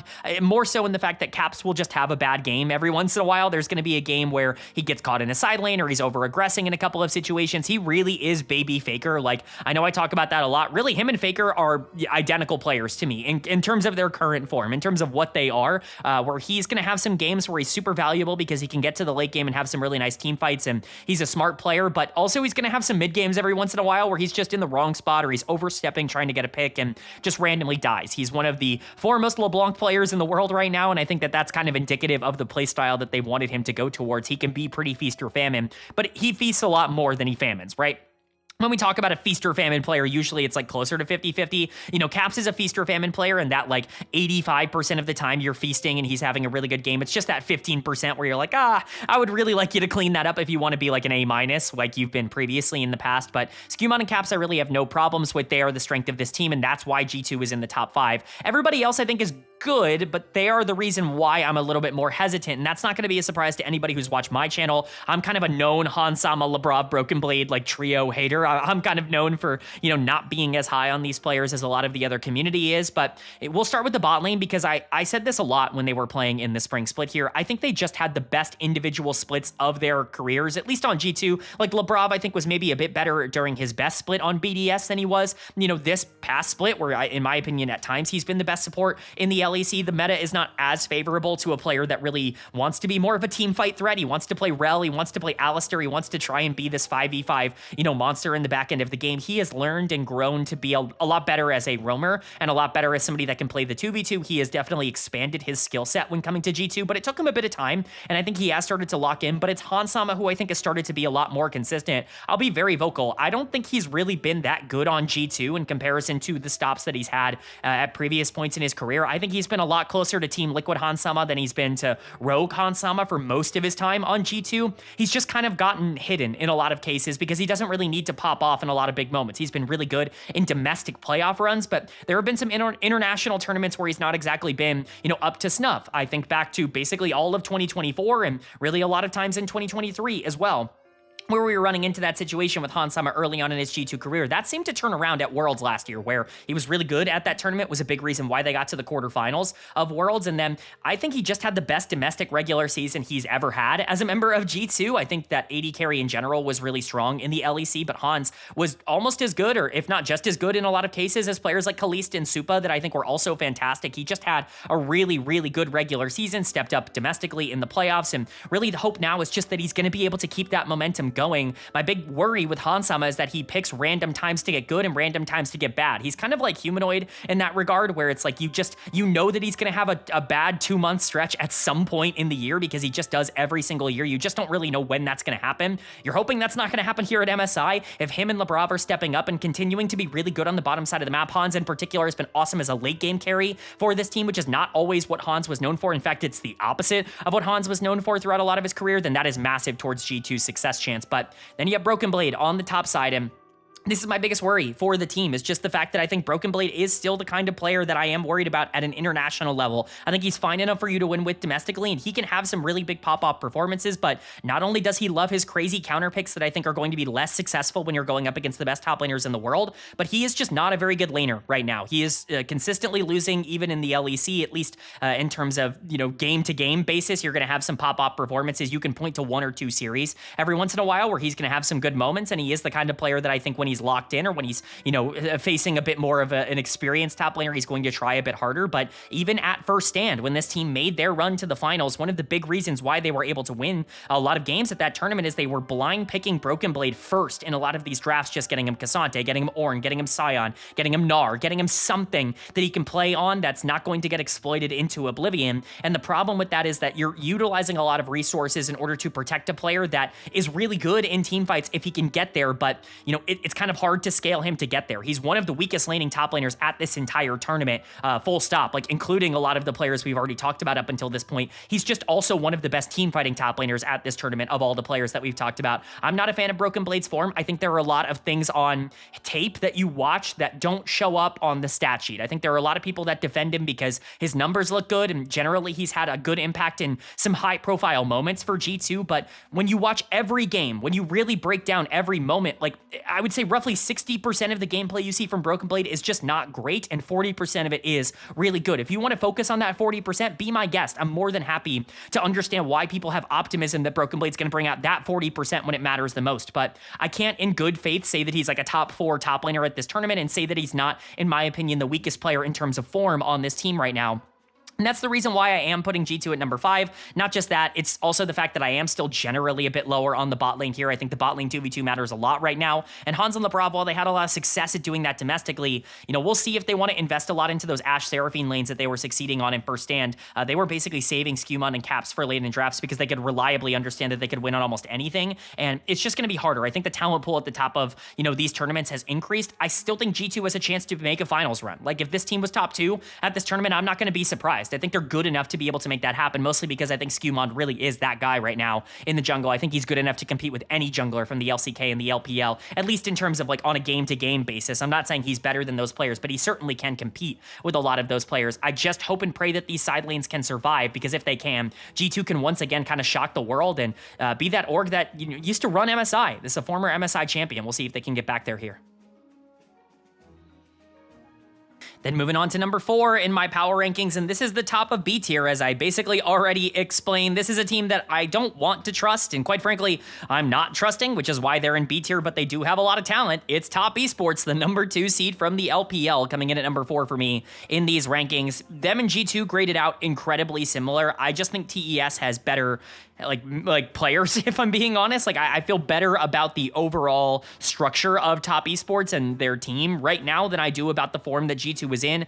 I don't trust Top Esports more than G2. Honestly, a large portion of me wanted to put G2 above them just because I really do think that if it came to like Top Esports versus G2 in the top 4 for a spot in the finals, like I actually think G2 would probably win that just because they're more clutch than Top Esports are. But the reality of the situation is that I think TES are a better team, and I think they're good enough to earn this top 4 spot. I just think that realistically, you want them at 5, put them at 5. You know, them and G2 can flip-flop however you want. It's just really up to personal preference in that regard. So let's talk about Top Esports and what exactly makes them good. What exactly gives me the confidence to put them above a team like G2 that has dominated the year up until this point in their own domestic league. Their lineup is looking like LYON in the top lane, Tien in the jungle, Cream in the mid lane, Jackie Love at AD carry, and Hanwha at support. 2 rookies here, which is really the big narrative for Top Esports. They had a very tumultuous split number 1, a lot of controversy surrounding their exit in the playoffs, but they were very close already, and then they go out and really shake up the roster. Cream is like the only player that has been on this team for any extended period of time. Hanwha, obviously the other player that was starting in the previous split, but Tien and Jackie Love come in to replace some players that end up leaving. Obviously Nio leaving for obvious reasons, and then Jachi going over to Invictus Gaming because Jackie Love is coming back to professional play. 369 was the starting top laner at the start of the year. He takes an extended break because of a lot of the off the rift stuff, and LYON is just kind of this academy top laner that's thrust into this spot, and he has been really good for this team for the most part. There are some concerns about whether or not he's going to be able to hold up that form, but I think his hands are good enough. Like Top Esports were this big mess, like this big jumble of like, well, are they going to be able to make it work? And all they did was prove that they are good enough. They got to the finals through the upper bracket. They didn't lose a single series until grand finals, where they run into the buzzsaw that was Bilibili Gaming, who we have yet to talk about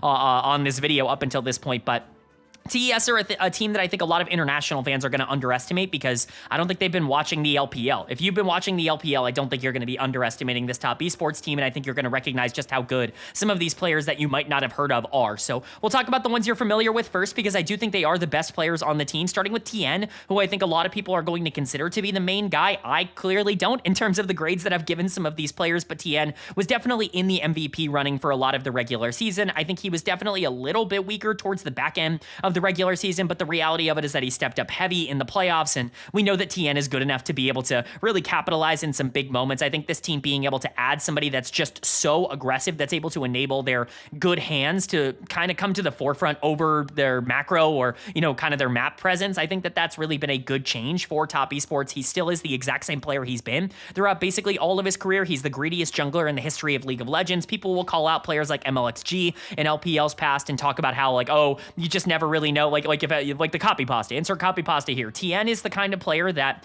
like, the way I always bring it up on the LPL broadcast is just, he doesn't take trades. He's not the kind of person to cross map. Like, that's not who Tien is. He's going to fight over every single objective. When he's winning, he gets everything on the map because he's going to strangle you out and not really let you get any sort of resources. He's going to take your jungle. He's going to take all of the neutral objectives. He's going to be super active in every single lane. Like, he's just going to be the most omnipresent player of all time.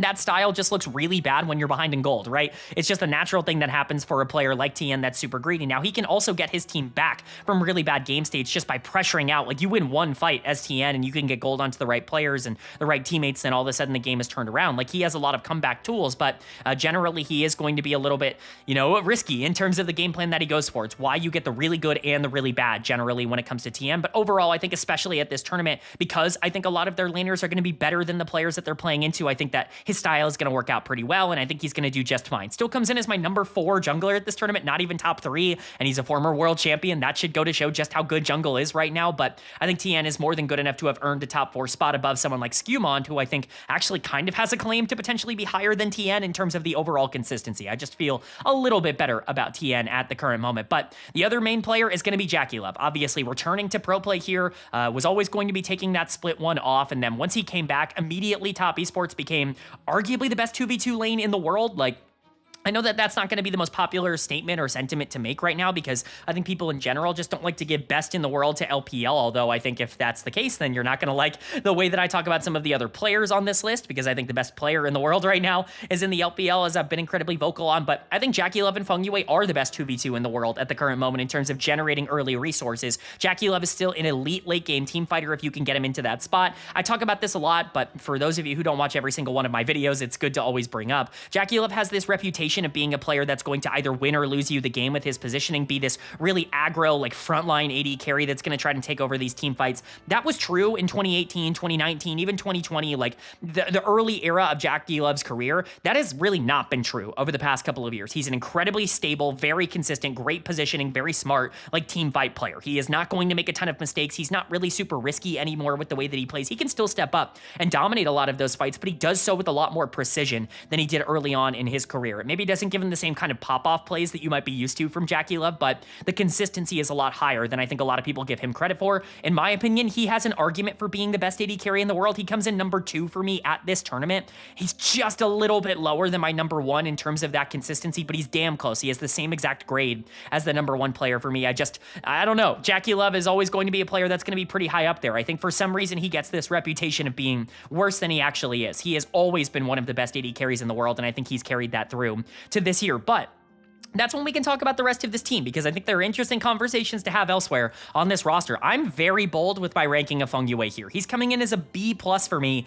He's played 2 splits as a pro. He is a rookie here for Top Esports, and he came through their system. He was somebody that this org obviously wanted to invest a lot into, but there were questions about what he was going to look like, and quite frankly, in split number 1, those questions came through. It was a little bit, worrisome that he wasn't really picking up the LPL very quickly. Now he had to play with Jachi, and obviously the situation with Nio didn't really help, but he was not a strength of that team. I definitely am going to claim that. And then something clicked for him when Jackie Love came back and started to play well, especially midway through the year. Basically from I want to say May onwards, like the early parts of May onwards, he's been one of the best supports in the world in terms of his actual production. He has been absolutely phenomenal for Top Esports, even when the rest of this team was going through their own little slump, when Tien and Cream were not playing super well, when Zwayon wasn't really getting a lot of good picks on the top side and, really kind of falling behind individually in 1v1s. Hanwha at times has been the best player on this team, and I don't think he's getting that kind of credit. I know I'm a lot higher on the kinds of performances that he has given out as a player, but I don't know how you can watch the tape and not see somebody that is good enough to be able to function at an international level, so long as he plays the way that he did in the LPL.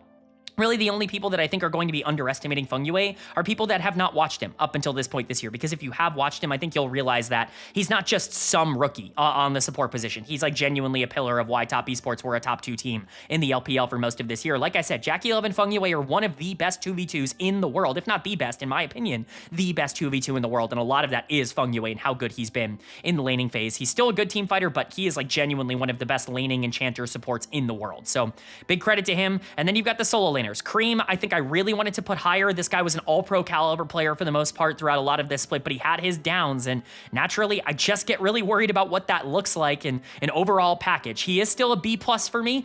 Coming in here with these grades, I think he was good enough in the regular season to be a B+, but he's going to come in below players like Caps in my rankings just because I'm more concerned about how his playstyle is going to translate. I think for a lot of the beginning of this year, we've maybe seen the best of Cream. I know a lot of international fans are going to look at it and go, well, Cream is this very one-dimensional player who needs these assassins, who has a very small champion pool, who can be banned out and, is not very clutch in these big moments. I think that version of Cream, again, still kind of exists, but I think that only international fans are going to feel that way about him right now, because if you've been watching him so far this year in the LPL, he's been a completely different player. He's clearly overhauled the way that he wants to play the game, and he's taken on more of a leadership role on this Top Esports team. There's a reason he's playing a lot of Annie. Now, he's also playing a lot of Azir, which is, a big negative, I would say, for basically every mid laner in the game right now, but Cream is a really good player, and he definitely deserves to be considered among the upper echelon, mid laners at this tournament. You want to put him top 3 or top 4? I'm certainly not going to push back against that incredibly hard. I just think that there are some question marks about his international performances in the past, which is why he kind of loses the benefit of the doubt against players like Caps and, spoiler alert, like Faker and Zeka and, other players like that are going to be a little bit higher. They just have the benefit of the doubt a little bit more than someone like Cream does, but his performances have been really good, and I think, again, people who have been watching the LPL will have known that. My biggest question mark about this team is Zwayon on the top side. I think it's reasonable to expect him to be fine at this tournament. Very aggressive player, kind of came in surprisingly for 369 when he stepped away and didn't want to play for this split. We'll see if that ends up continuing, but he stepped into the shoes relatively well. Now, has he been a star? Definitely not. The inconsistencies are there, are definitely there. He's not really that strong of a mid-game player. He's somebody that can kind of find himself lost. A lot of young top laners are in a very similar spot when they haven't played a lot of top lane at the tier 1 level, where they're good at generating leads and they kind of know what they're doing in 5v5 45s, but it's everything in between that they can sometimes just get a little bit outpaced in against a lot of top tier, teams and players. And I think a big concern for me is that he is a carry player at heart. He's going to be picking things like Jace and Mbessa a lot more frequently. They're even going to be blinding a lot of those champions in a lot of their drafts, which I think is a really big negative for top esports. The really, really good teams, like the best teams at this tournament, are going to be able to take advantage of that. Even somebody like Kana, I think, is like clearly better than someone like Zweon right now. I think the issue for me is just that, he's going to have to be this, dominant laning top laner in order for him to be the same kind of player he was in the LPL even at this level. And I just have some concerns about that happening. I also worry about top esports playstyle because TN is so aggressive and so greedy. If they fall behind in these games, I could see a world where Cream isn't nearly as good. If Fengyue takes any sort of step back, then I think the bot lane 2v2 doesn't become as much of a strength as the rest of this roster. And that's the world where they end up finishing in like 6th place at this tournament, where they end up being a team that isn't good enough to actually compete with a lot of the upper echelons, where they disappoint and have another top esports-esque run. If that's going to happen, it's going to be because TN's playstyle isn't working out and the rookies just aren't good enough. Cream's not really strong enough to be able to carry, and Jackie Love is like the only player trying on the team. That would be like a worst-case scenario outcome, but I'm not really projecting that to happen. I think they're going to be better than basically every team we've talked about, maybe with the exception of G2, like very clearly in terms of hands up until this point. They're not going to struggle with teams like LYON. They're not going to struggle with, obviously, a team like Team Secret Whales. Like, they're going to be more than fine in those matchups. It's just the matchups against the best teams in the tournament that I think they're going to struggle with. I think their expectation is to try and make a top 4 run. I think top 2 would be awesome in the same way that top 2 for G2 would be considered a massive success. But for the most part, I think this team is going to just try and be as competitive as possible and hope and pray that they can continue to get good performances and good international debuts out of the rookies that they've really built around.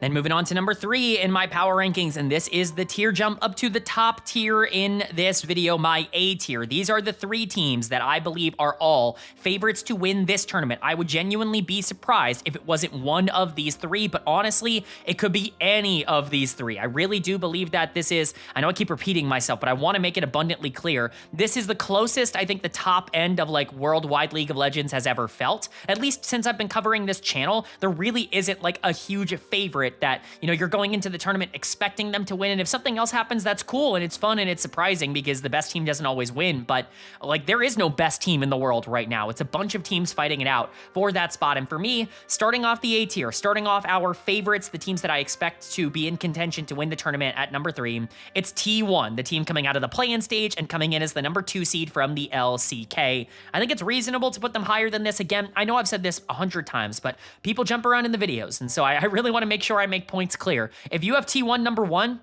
be my guest, man. If you're in the A tier or if you're in any tier, you can put yourself above any other team in the same exact tier, and I really have basically no qualms against that. T1 could very well win this tournament, and I wouldn't really be all that surprised. I just think they're very specific in the way that they need to play the game, and I do think that they have some flaws. I think we saw that in their loss to Hanwha Life, where I think they made a lot of mistakes in that series, and generally their win over Gen.G also was kind of filled with a lot of mistakes. I know some people were going to say that they were bailed out by the draft that Gen.G had in game number 5. I do think that there is part of that, mostly because the misfortune on the bottom side just was completely useless and Ruler didn't even get to play the game, but T1 are more than deserving of being here. Like, this is a team that we expected to be at MSI, just in very different circumstances in terms of how they would have gotten there. So let's go ahead and talk about it. Their lineup is looking like Dorian in the top lane, Owner in the jungle, Faker in the mid lane, Pays at AD carry, and Keria at support. There are some rankings here that I think are, definitely ones that I have a lot of intrigue and interest in, like, kind of talking about, because this team is ranked very highly amongst their individual players. The lowest rated player in their own position is Faker, coming in as my number 3 mid laner, still above players like Caps and Cream that I think are really good at this level. But the second best jungler, the second best top laner, which I think is going to surprise a lot of people, the best bot lane in the world at the current moment with Pays and Keria. Like, I view T1 incredibly highly in terms of their individual talent. The problem for T1 is nothing to do with their skills. It has to do with their skill set and basically the way that they've chosen to play the game in a lot of these instances. So we'll start with that conversation because I think it's the most interesting thing. I know we usually save overall team, discussions for last, but I do think it's more important to talk about T1 as an entity than it is to talk about them individually. They are a team that is not very good early and a team that is very good late. Like, it is very clear exactly what T1 time looks like from 20 minutes, or I guess like 18 to 19 minutes to like 28 minutes into the game. They're the best team in the world. They just know exactly what they're supposed to be doing. They're still really good in team fights after that once you get to like the 35, 40 minute mark. Like, they are just a scaling oriented team, which is a super against the grain in terms of like how a lot of these other teams are playing the game right now. You'll notice that basically every team we we've talked about up until this point is very early game focused. They want to try and make things happen. They're a lot more like G2 in that way, where I trust them a lot in these late game situations because I think their team is kind of built around that. And I think T1 in particular have just been really good at taking bad game states or taking bad, I'm not going to say bad drafts, but like weak early game drafts and putting themselves in positions to be able to catch up basically no matter what. One of the big reasons why I really liked teams drafting really aggressive early game comps into T1 is because their laning has been a true weakness outside of bot lane. It's just if you let T1 scale up and get to the part of the game that they're good at, they're going to be able to beat you. And, you know, unfortunately, that kind of has to do with everybody involved for T1. There's not really a weak link in the back end of the game. Now, there is a strength in the early part of the game, and that is absolutely their bot lane. Paze and Keria, to me, are very clearly the best bot lane in the world at the current moment in terms of synergy and in terms of, you know, overall gameplay. Like I said, I think Jackie Love and Feng Yue are better in the 2v2 than Paze and Keria are, but Paze and Keria are so much better throughout every other part of the game, and they're still like bare minimum top 2 or top 3 in terms of 2v2s in the world, that like it's just hard for me to go in a different direction. Keria continues to be the best player on this team. He has been for, you know, what, like 5 years in a row at this point? Like, when's the last time Keria wasn't the best player on T1? That is a genuine, you know, fun little conversation that I think would be nice to have, but he's still the best support in the world, and I think he's proven that across this year. He was in the MVP conversation for me in terms of the spring split alongside Chovy and Zeka, who I think both were immediately relevant to their team's success. Keria was equally as relevant, in my opinion, to the way that T1 was able to play the game. His early games have been really good. Him and Paze, I think, have established a really strong rapport. Keria has always been one of the best laning supports in the world, if not, you know, the best laning support of all time. I certainly think he's in the conversation for that, but at this point now, the fact that he's able to do that while also playing things like Seraphine and Nico as like true team fight breakers, it's almost unfair sometimes watching Keria play into other teams. Is he going to make some mistakes in the mid game? Yeah, sometimes he'll overreach and be really aggressive. He kind of has a little bit of that Busio syndrome in him where he's going to go for the most, you know, risky, fun play that he possibly can in a lot of instances, and that's why T1 aren't exactly as consistent as they want to be in the mid game, but his early games are really good. He's the best early game player on this team, and his late games are also fantastic, even if he's not on these big team fight threat types of champions. He doesn't need to play things like Rel in order to be this massive team fight engager. When he gets Nico and Bard and, you know, these playmaking types of champions, he can make the most of it, but he can do it on Seraphine. He can even do it on Milio in some of these team fights as well. He's the best peeler in the world as well, so really no weaknesses for Keria. He is the big reason to be excited about this team, and Paze really isn't that far behind. I don't think AD carry at the top end level has been as dominant as it's been in years past. I think arguably like the best region like AD carry wise right now in terms of depth is like the LEC. I mean, shit, like every single LEC AD carry I talk about is like, oh, they're having the best split of their careers, when it doesn't really feel like that's happening in the LCK and the LPL. And so it made it really interesting to try and really delve down who I wanted number 1 in my AD carry rankings. I landed on Paze because I think he is the most versatile, and I think he is the most consistent of all of the AD carries. He's been really good early because I think Keria really helps basically anybody be good in the 2v2. Not that Paze is a bad 2v2 player, but the thing that makes him special and the reason he fits so well on this team is he is the best team fighting AD carry in the world, and it's not close. He is absolutely dominant in that phase of the game, and he's not flashy, and I think that's the thing that really lets him go under the radar, is that a lot of times he's just doing the best possible thing he can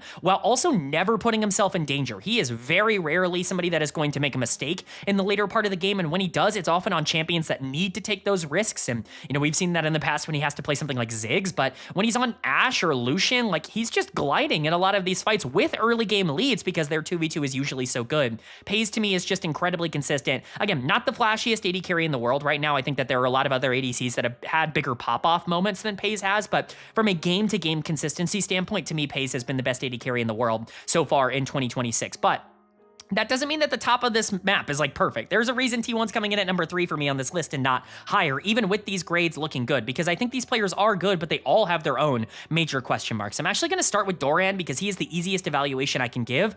Bad laner, great team fighter. And you know what? Like, hypocrite alert. Like this, he punished Broken Blade for being a bad laner and a good team fighter, while he praises Doran as the second best top laner at this tournament for being a bad laner and a great team fighter. I think there is a notable difference in the way that Doran and Broken Blade are able to operate. If you're going to play this style, not only do you need to be really good at surviving in the early game and still generating resources, but you have to be a transcendently good team fighter. And you know what? I've watched every T1 game this year so far in 2026. I think Doran might be the best team fighter in the world. Like, genuinely, this guy can be down 4,000 gold and make the game-winning play. He's not done it once. He's not done it twice. He's not done it 3 times. He's not done it 4 times. You can't even count on 2 hands the amount of times that Doran has been down in resources and has made the play that has single-handedly won T1 the game. It's actually absurd how consistent he is in this regard, and he was doing it last year for this team as well, but there is no game state where I think Doran is not the most dangerous player on T1 in the later parts of the games. And like that kind of consistency, like with Broken Blade, you need to get him to the late game from like a neutral state. Like he needs to be protected early because you want him to be useful. You want him to play from neutral because he can be really valuable from neutral. Doran doesn't need gold at any point in the game. His game IQ, his positioning, and his understanding and awareness in these 5v5s is so high that he's almost always going to be making the right decision in the back end of the game, basically no matter what.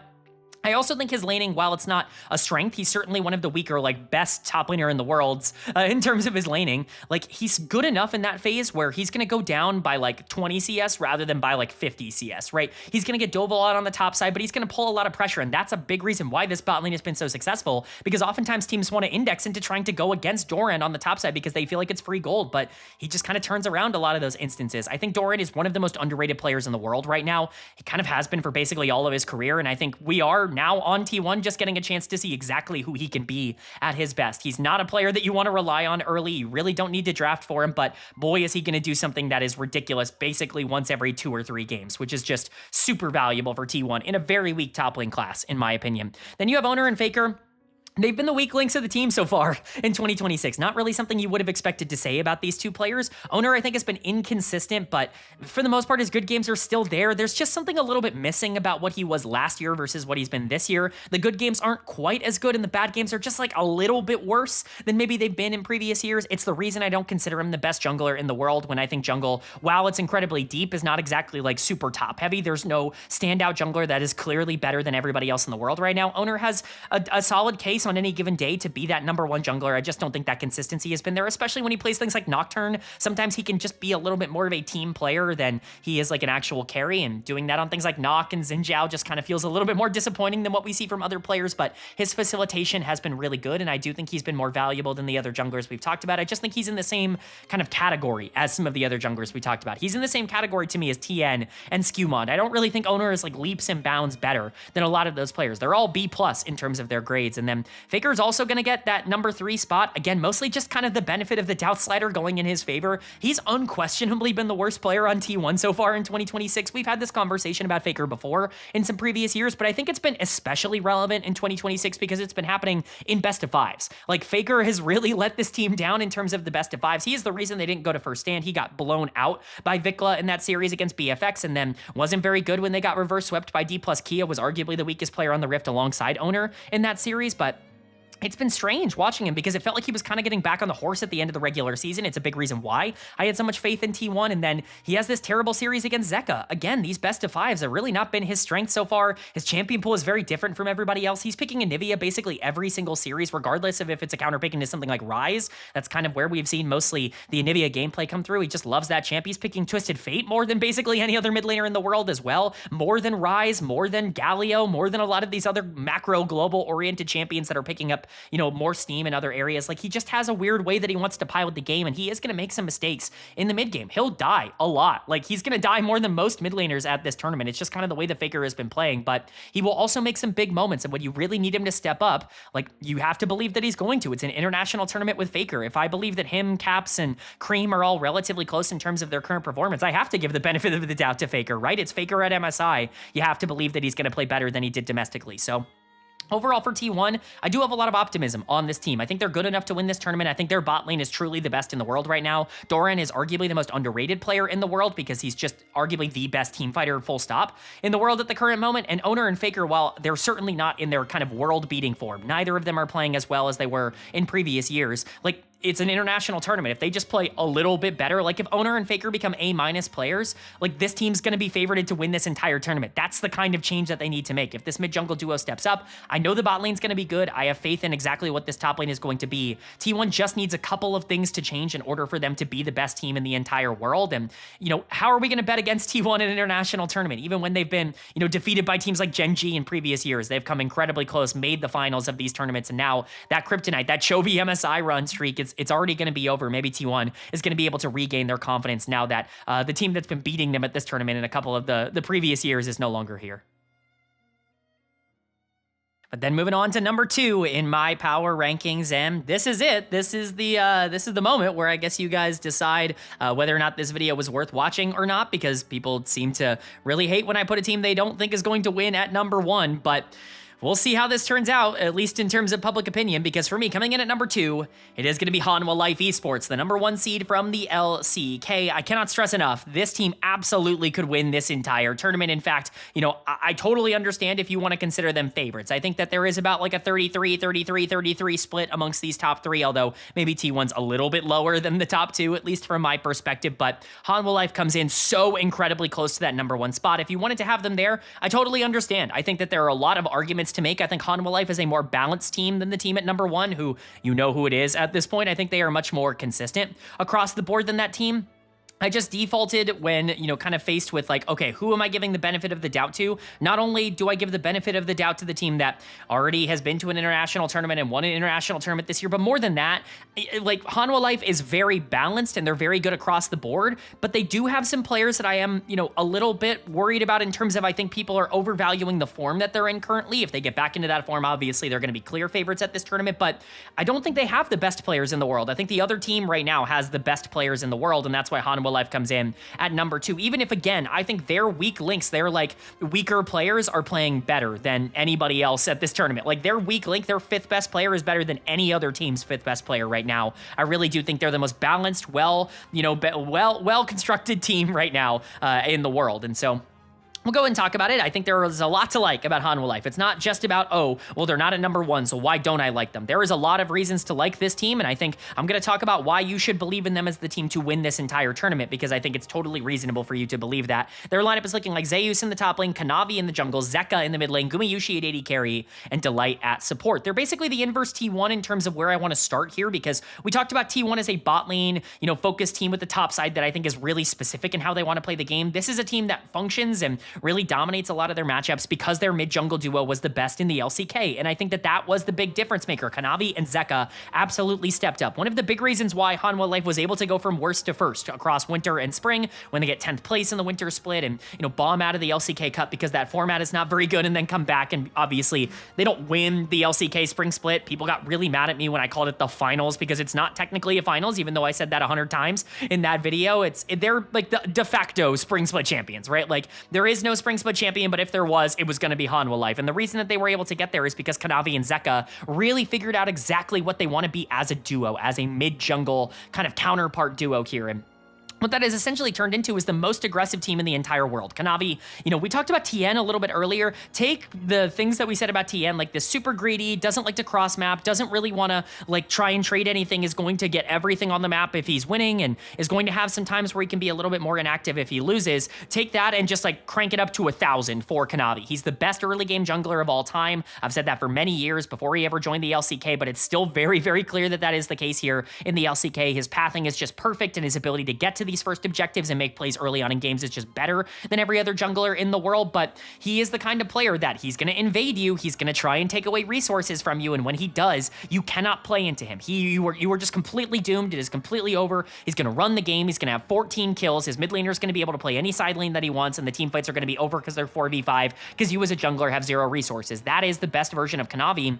If he's losing, he's still going to invade you, and sometimes that leads to Kanavi, you know, having 10 deaths, going, you know, 4 and 10 in one of their losses. It's just naturally the game plan and the style that HLE play for. I've received some pushback in my LCK comment section for saying that Hanwha Life are not a consistent team because they were the number 1 seed coming out of the regular season, and they did win their matchup to get here as the number 1 seed for the LCK, but what I mean is that playstyle-wise, they're not consistent, right? The way that they win, it's just very game-to-game dependent. It's hard for me to feel confident about Kanavi being this game-breaking takeover jungler every single game when I know that if one thing slips up for his game plan, like it's just a lot harder for him to be able to rebound. It's why they were so inconsistent earlier on in the year, because Kanavi wasn't having those great performances. You were getting the weaker, you know, early games more often than you were getting the, you know, early games where he was up 2,000 gold, right? He was invading and not getting nearly as much as he was across the spring split. The difference is is that Kanavi mechanically, like these are 50-50s for most junglers, maybe not 50-50s, right? Like he's invading on situations that would be 60-40s or 70-30s for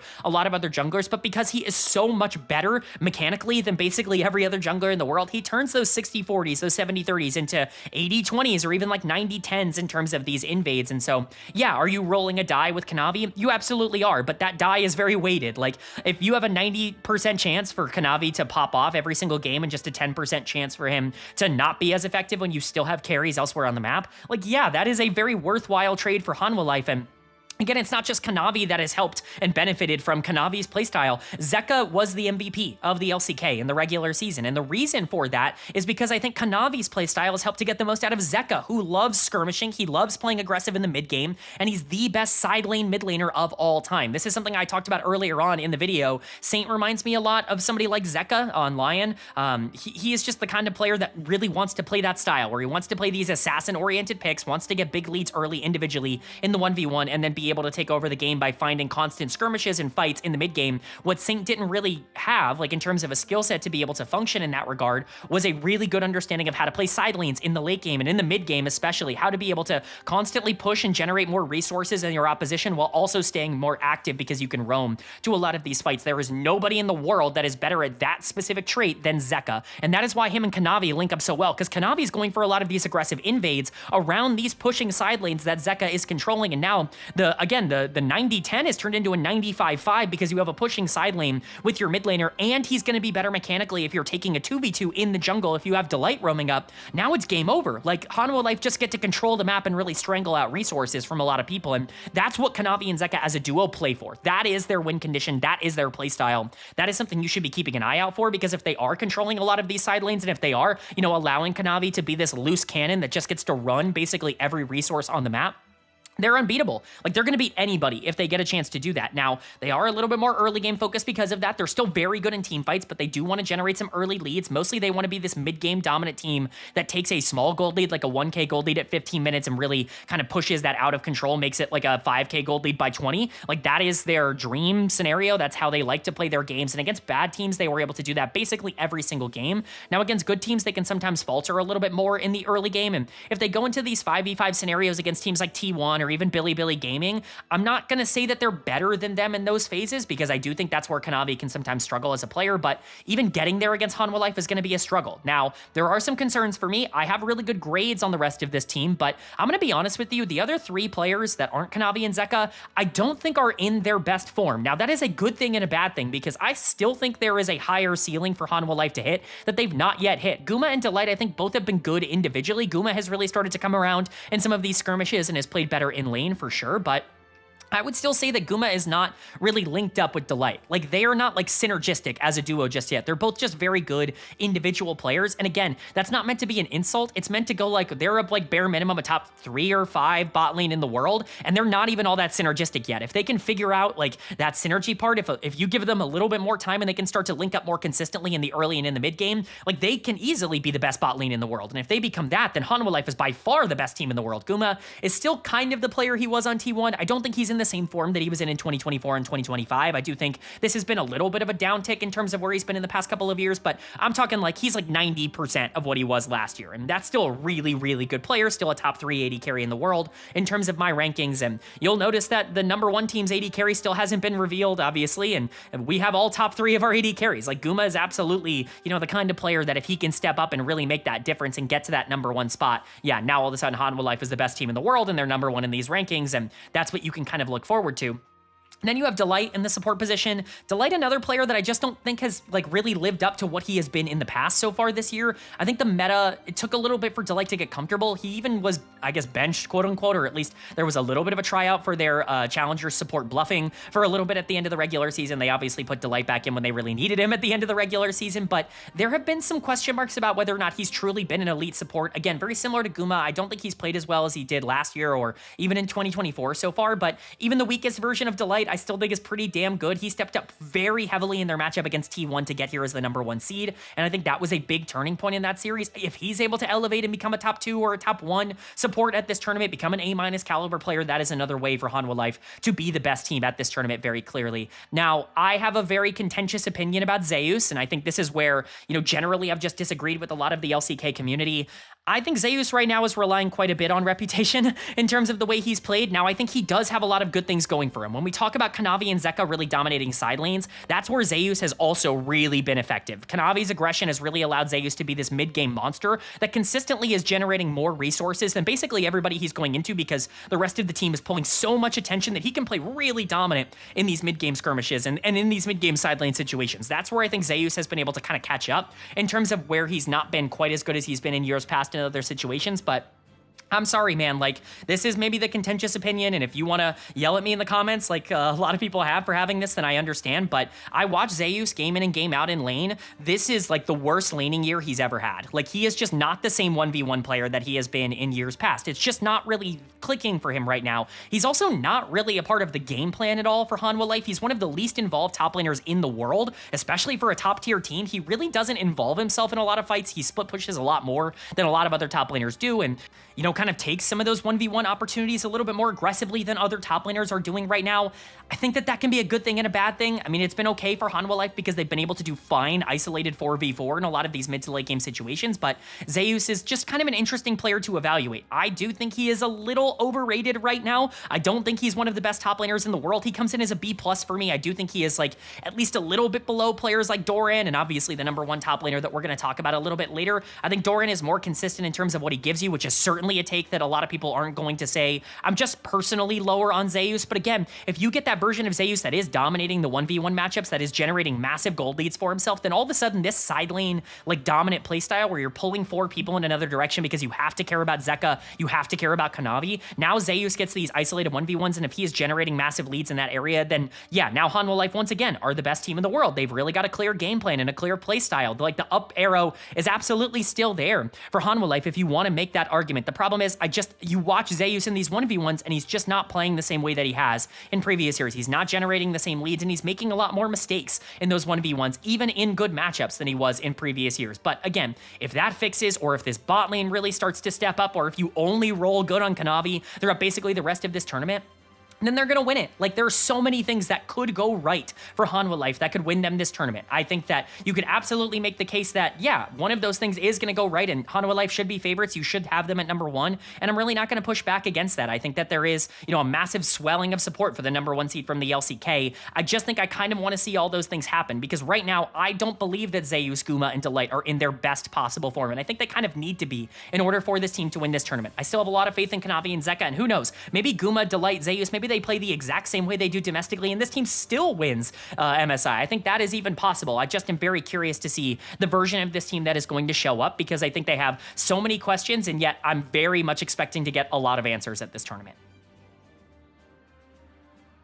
But that's going to bring us to #1 in my power rankings. And by process of elimination, you know who it is. You know who my #1 team is. You know who I'm technically projecting to win this tournament. But again, it's a lot more nuanced than that. It's Bilibili Gaming coming in at #1 for me. Can't wait for the LPL caster bias comments. Obviously, I definitely expect to see those in the comments here. But for the most part, it's just hard for me to sit here and go like, yeah, Bilibili's my #1 team. Like, I don't want to start this off by being like, and they're #1. And also, I have a hard time believing they're going to win this tournament. But they're #1 for a couple of, like, pedantic reasons, and I think those pedantic reasons could apply to Hanwha Life. They could even apply to T1 if you really wanted to make those reasons. Like, it's really easy to make an argument that BLG is not #1. I'm just going to try and also make an argument that they are #1 in the same way that I made that argument with T1 and Hanwha Life. I think these 3 teams are a combined #1 for me, especially Hanwha Life and BLG. I think they're the true favorites coming into this tournament, but really, I think if BLG were to win it, would we really be that surprised? They have the best player in the world right now, and in my opinion, you can make the argument they have the 2 best players in the world in terms of the form that they're in. I certainly think they have 2 of the top 3 to 5 players in the world, and that's just a really hard thing to beat, even if I do have some questions about other pieces on this roster. So let's go ahead and talk about it. Their lineup is looking like Bin in the top lane, Shun in the jungle, Knight in the mid lane, Viper at AD carry, and On at support. The solo laners are where you have to start here. They are arguably the 2 best players in the world, and the only people that don't believe that outside of the people that have not been watching them throughout a lot of this year, I don't think it's up for debate. I'm not hearing any sort of arguments anyway, or, one way or the other. Knight is the best player in the world right now in 2026. I just don't think there is any argument anymore for anybody else. This guy is averaging ridiculous numbers, and you're like, oh, well, he's averaging ridiculous numbers because the team's good, and you go and watch the tape, and it's like, oh, the team is good because he is good. Like, there are so many games that this team would have lost if they didn't have Knight, because he's good in every phase of the game. He's generating ginormous leads isolated in 1v1 matchups, and he's doing it on Annie, he's doing it on Victor, like, he's doing it on these late game, like, team fight champions that have engaged threats. Like, Annie's not supposed to have a 50 CS lead. Like, Victor's not supposed to be up 4 kills at 10 minutes. Like, that's not supposed to be how this goes in the mid lane, but Knight's able to do it anyways. He's right up there with Zeka, maybe not quite as strong as Zeka inside lanes, but he's pretty damn close. And there is no question, he is the best team fighting mid laner in the world. There is nobody that's even on his level. I wouldn't even say there's anybody that's in his tier in terms of team fighting mid laners. He is able to take over 5v5s in unreal ways, mostly because he drafts champions that can do that. He's playing a lot of Victor, he's playing a lot of Mel, more than basically anybody else in the world right now.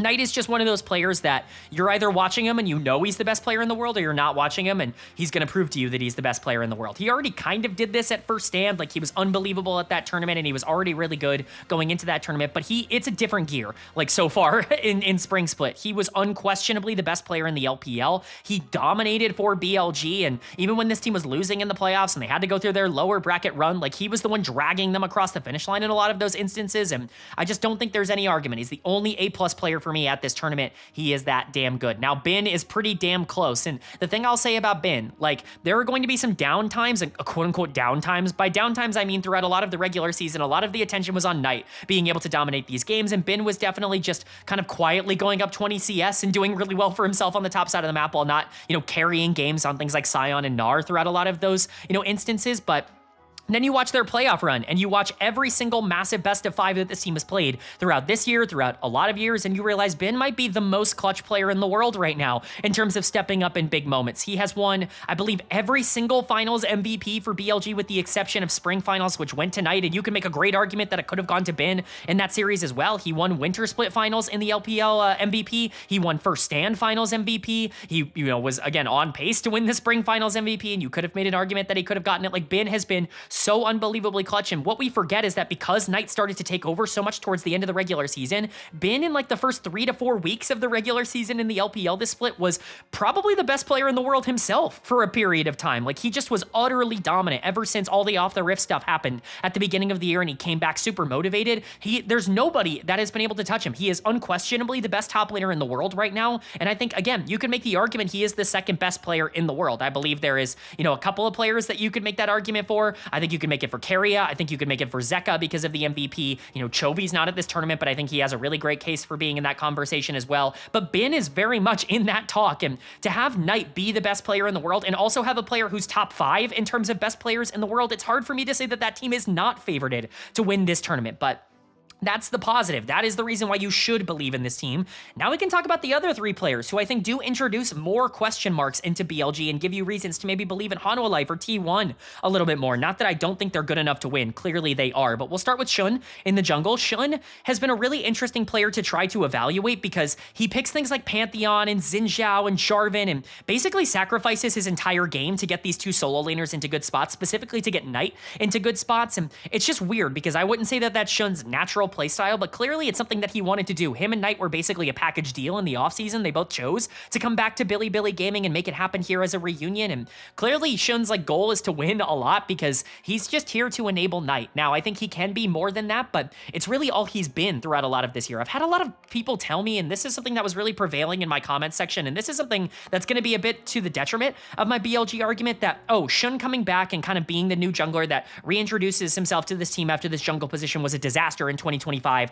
He is the macro threat. He is the reason Knight is popping off. He is the reason that Bin is popping off. He is the reason this team has gotten better and has gotten more consistent. And when you talk about that, Shun being this big macro, voice and being the one that kind of shot calls for the team, that is true, but one of the things that I need to make clear that I think people don't get about BLG, they're a hands team. Their macro is, quite frankly, kind of bad. Like, they don't really have good map awareness, and I think Shun is really the biggest culprit in that department. I think that is his biggest weakness. He still has unbelievable hands. His skirmishing in the early game is fantastic, and he's one of the best late game team fighting, junglers in the world. He's still a top 3 jungler for me at this tournament, but I don't think he's been quite as good as the LCK junglers, in my opinion. Both Owner and Kanavi are going to be listed above Shun in isolation. I think they are more valuable to what their team accomplishes, and I think Shun is the kind of player that at times can be taken advantage of if he does get into some deficits early. I just think it's really hard to do that because Knight and Bin are almost always in great spots to be able to help if they need to. And even more than that, you've got a player in On in the support position who basically just wants to play with his jungler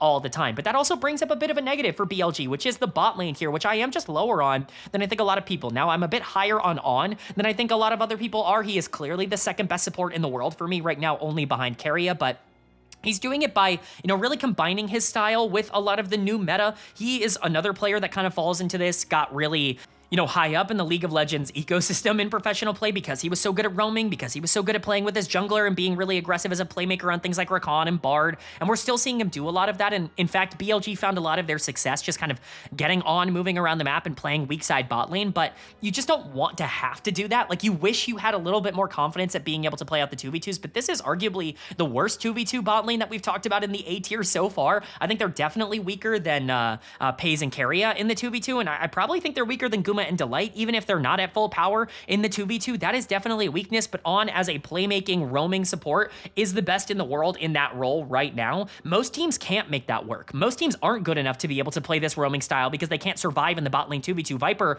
has really had all of his best games so far this year as a weak side AD carry. He's actually played a lot worse when he's had to be strong side. This team has looked a lot worse when he's had to be strong side, and On, I think, has really accepted that and started to roam a lot more. They're the only team that I actually like seeing roaming from, at least outside of the teams that are not here. Teams like Anyone's Legend that I think also really index heavily into that. Like, On is the kind of player that I do want to see roaming despite the meta being in that direction, but BLG are a team that are winning kind of in spite of the fact that they're not super in meta outside of their 2 solo laners, and I do think that is a bit concerning. Now, On has made some strides in the 2v2. I certainly think he is a better player there now than he was earlier on in his career, but it's not a strength of BLG. And again, I said this already about Viper. Viper has really found the most amount of success this year as a weak side AD carry. Now, I'll give him some credit. He's played a lot better over the past month and a half than he really had at any point before that, but he comes in as my number 4 AD carry at this tournament on a team that I'm expecting to win the tournament. That's not like a ringing endorsement. I do think Viper is the weak link of this team. Viper and Shun, I think, both have at times been weak links of this team, but Viper in particular, I think he kind of needs a very specific set of circumstances in order to play up to his own skill level right now, and that does concern me. Viper is the kind of player that I think, great teams can take advantage of. I think, all of the other top teams at this tournament have better and more informed AD carries than Viper right now. His best games have come from him being isolated and his support roaming, and hopefully kind of dragging the other support to also roam and getting into these 1v1s on the bottom side where he can just scale up, generate resources, and be more of a team fighter. But he's also been a little bit scary in some of those team fights, overstepping and not positioning well. Now, a lot of that has been cleaned up in recent months, which I think is really exciting, but he's not really this dominant 2v2 player right now, and I really don't think this team wants to play for him as a number 1 option. BLG are much more limited and much less flexible than I think some of the other teams at this tournament. The problem is, someone has to prove that they can stop the thing that BLG does well, right? Like, somebody out there has to prove that they can beat Bin and Knight when they're playing at their best, because that is the thing, right? I think really when it comes down to BLG and beating them and saying that they're not favorites at this tournament, a lot of the conversation comes down to, well, what happens if Bin and Knight aren't dominant? What happens if these players don't step up? But if they do, who beats this team? Like, who beats Knight and Bin as a duo? On is certainly good enough to be a facilitator for them. Shun is a major facilitator for this team, even if I don't think every macro call he makes is good. And Viper, like I said, is really successful at playing weak side and playing for these late game team fights. Like, BLG have such strong power points of the map that as long as those are going well, they're going to be favorited in any single game. Like, they have the best players at this tournament. They just also have some pieces that if they step up, they can also dominate. Let's say Shun pops off at this tournament like he did at First Stand. Now you've got an even more dominant team. Let's say Viper actually plays the way that he did towards the end of the regular season, before they started going into the playoffs, and he was actually carrying games for this team in the mid to late game. now all of a sudden they're clear favorites. Again, this team has a very clear pathway to being the best team at MSI, and for me, at least right now, if I had to make a bet, I'm not really a betting man, and I'm certainly not betting on this tournament of all things to try and find a winner, but if I had to pick a team to put number one in the power rankings, to say that I'm expecting them to win, to put as even the very slightest favorites over teams like Hanwha Life and T1, it's going to be Bilibili Gaming, and we'll see if they can live up to that hype and keep the golden road alive.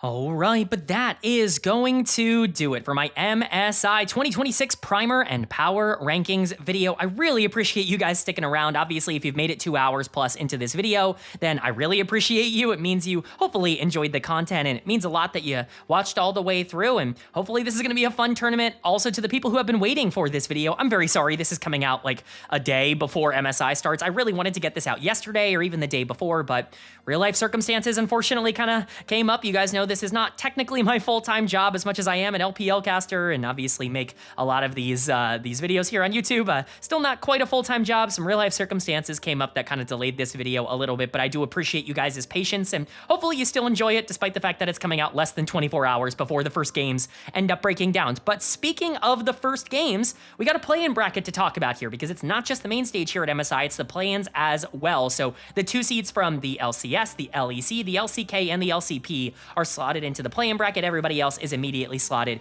into the main stage. Now, only one team gets out of this play-in bracket. You have to win the entire thing in order to qualify for the main stage as that 8th and final team for the main stage. So if you're not the best team, you're kind of cooked here, and it's pretty easy to kind of project what this is looking like. I'm going to quickly give my overviews, but again, with my power rankings, it should be pretty obvious where I land on a lot of these teams. T1 is the massive favorite to come out of here, and honestly, if they don't come out of the play-in stage, something has gone horribly wrong for them, which is why I feel really bad for KC, DCG, T-Law. Like, they're really not going to have a ton of chances at this tournament to be able to kind of make their name known, because T1 is just one of the best teams at the tournament, and for them to be in the play-in stage, like, if it was a team like Top Esports or even a team like G2, like, okay, now we get to start to have this conversation of like, oh, it could be a lot more interesting. But T1, I just don't see flaming out in the play-in bracket. I'm projecting them to not drop a single series and to get out into the main stage. But K Corp, I think, has the best shot of being able to overthrow them and overcome them. I think K Corp are genuinely a very good team. I think they're better than a lot of the main stage teams like LYON, like Team Secret Whales. I think they would be better in the main stage than those teams are going to be, but they're just not going to be in the main stage unless they can take down T1. Although, you know, hopefully we can at least get 2 matchups against T1 for K Corp, because I think seeing them twice would be a good time. T-Law should be better than, you know, Deep Cross. Obviously, Deep Cross are happy to be here, and I think the mid lane matchup is going to be really interesting to watch if we get that matchup in lower bracket, which I expect that we will, but generally the ranking here is pretty clear. It's T1, K-Corp, T-Law, and then Deep Cross. Let me know, do you agree? Do you disagree? Do you think that that's going to go in any sort of different way? I'm curious to know your thoughts and opinions on the play-ins and on the main stage and on my, you know, power rankings and player rankings and all of that in general down in the comments section below. But that's going to do it for today's video. If you enjoyed, leave a like. It really does mean a lot to me. Lets me know you guys are enjoying the content, and it does help get this video out to a lot more people, which I'm always very appreciative of. If you're new here, hit subscribe. We're going to be covering every single day of MSI as we've done for the past 5+ years on this channel at this point. If you want comprehensive coverage of this entire tournament, as well as all of these leagues once we get back into regional play for the summer split, now that we're getting so many roster changes happening across the entire world, then stick around, hit subscribe, hit that bell so you can be notified when all of those videos do go live. But with all that being said, I hope you all are having a great day. I hope you continue to have a great day, and I will see you all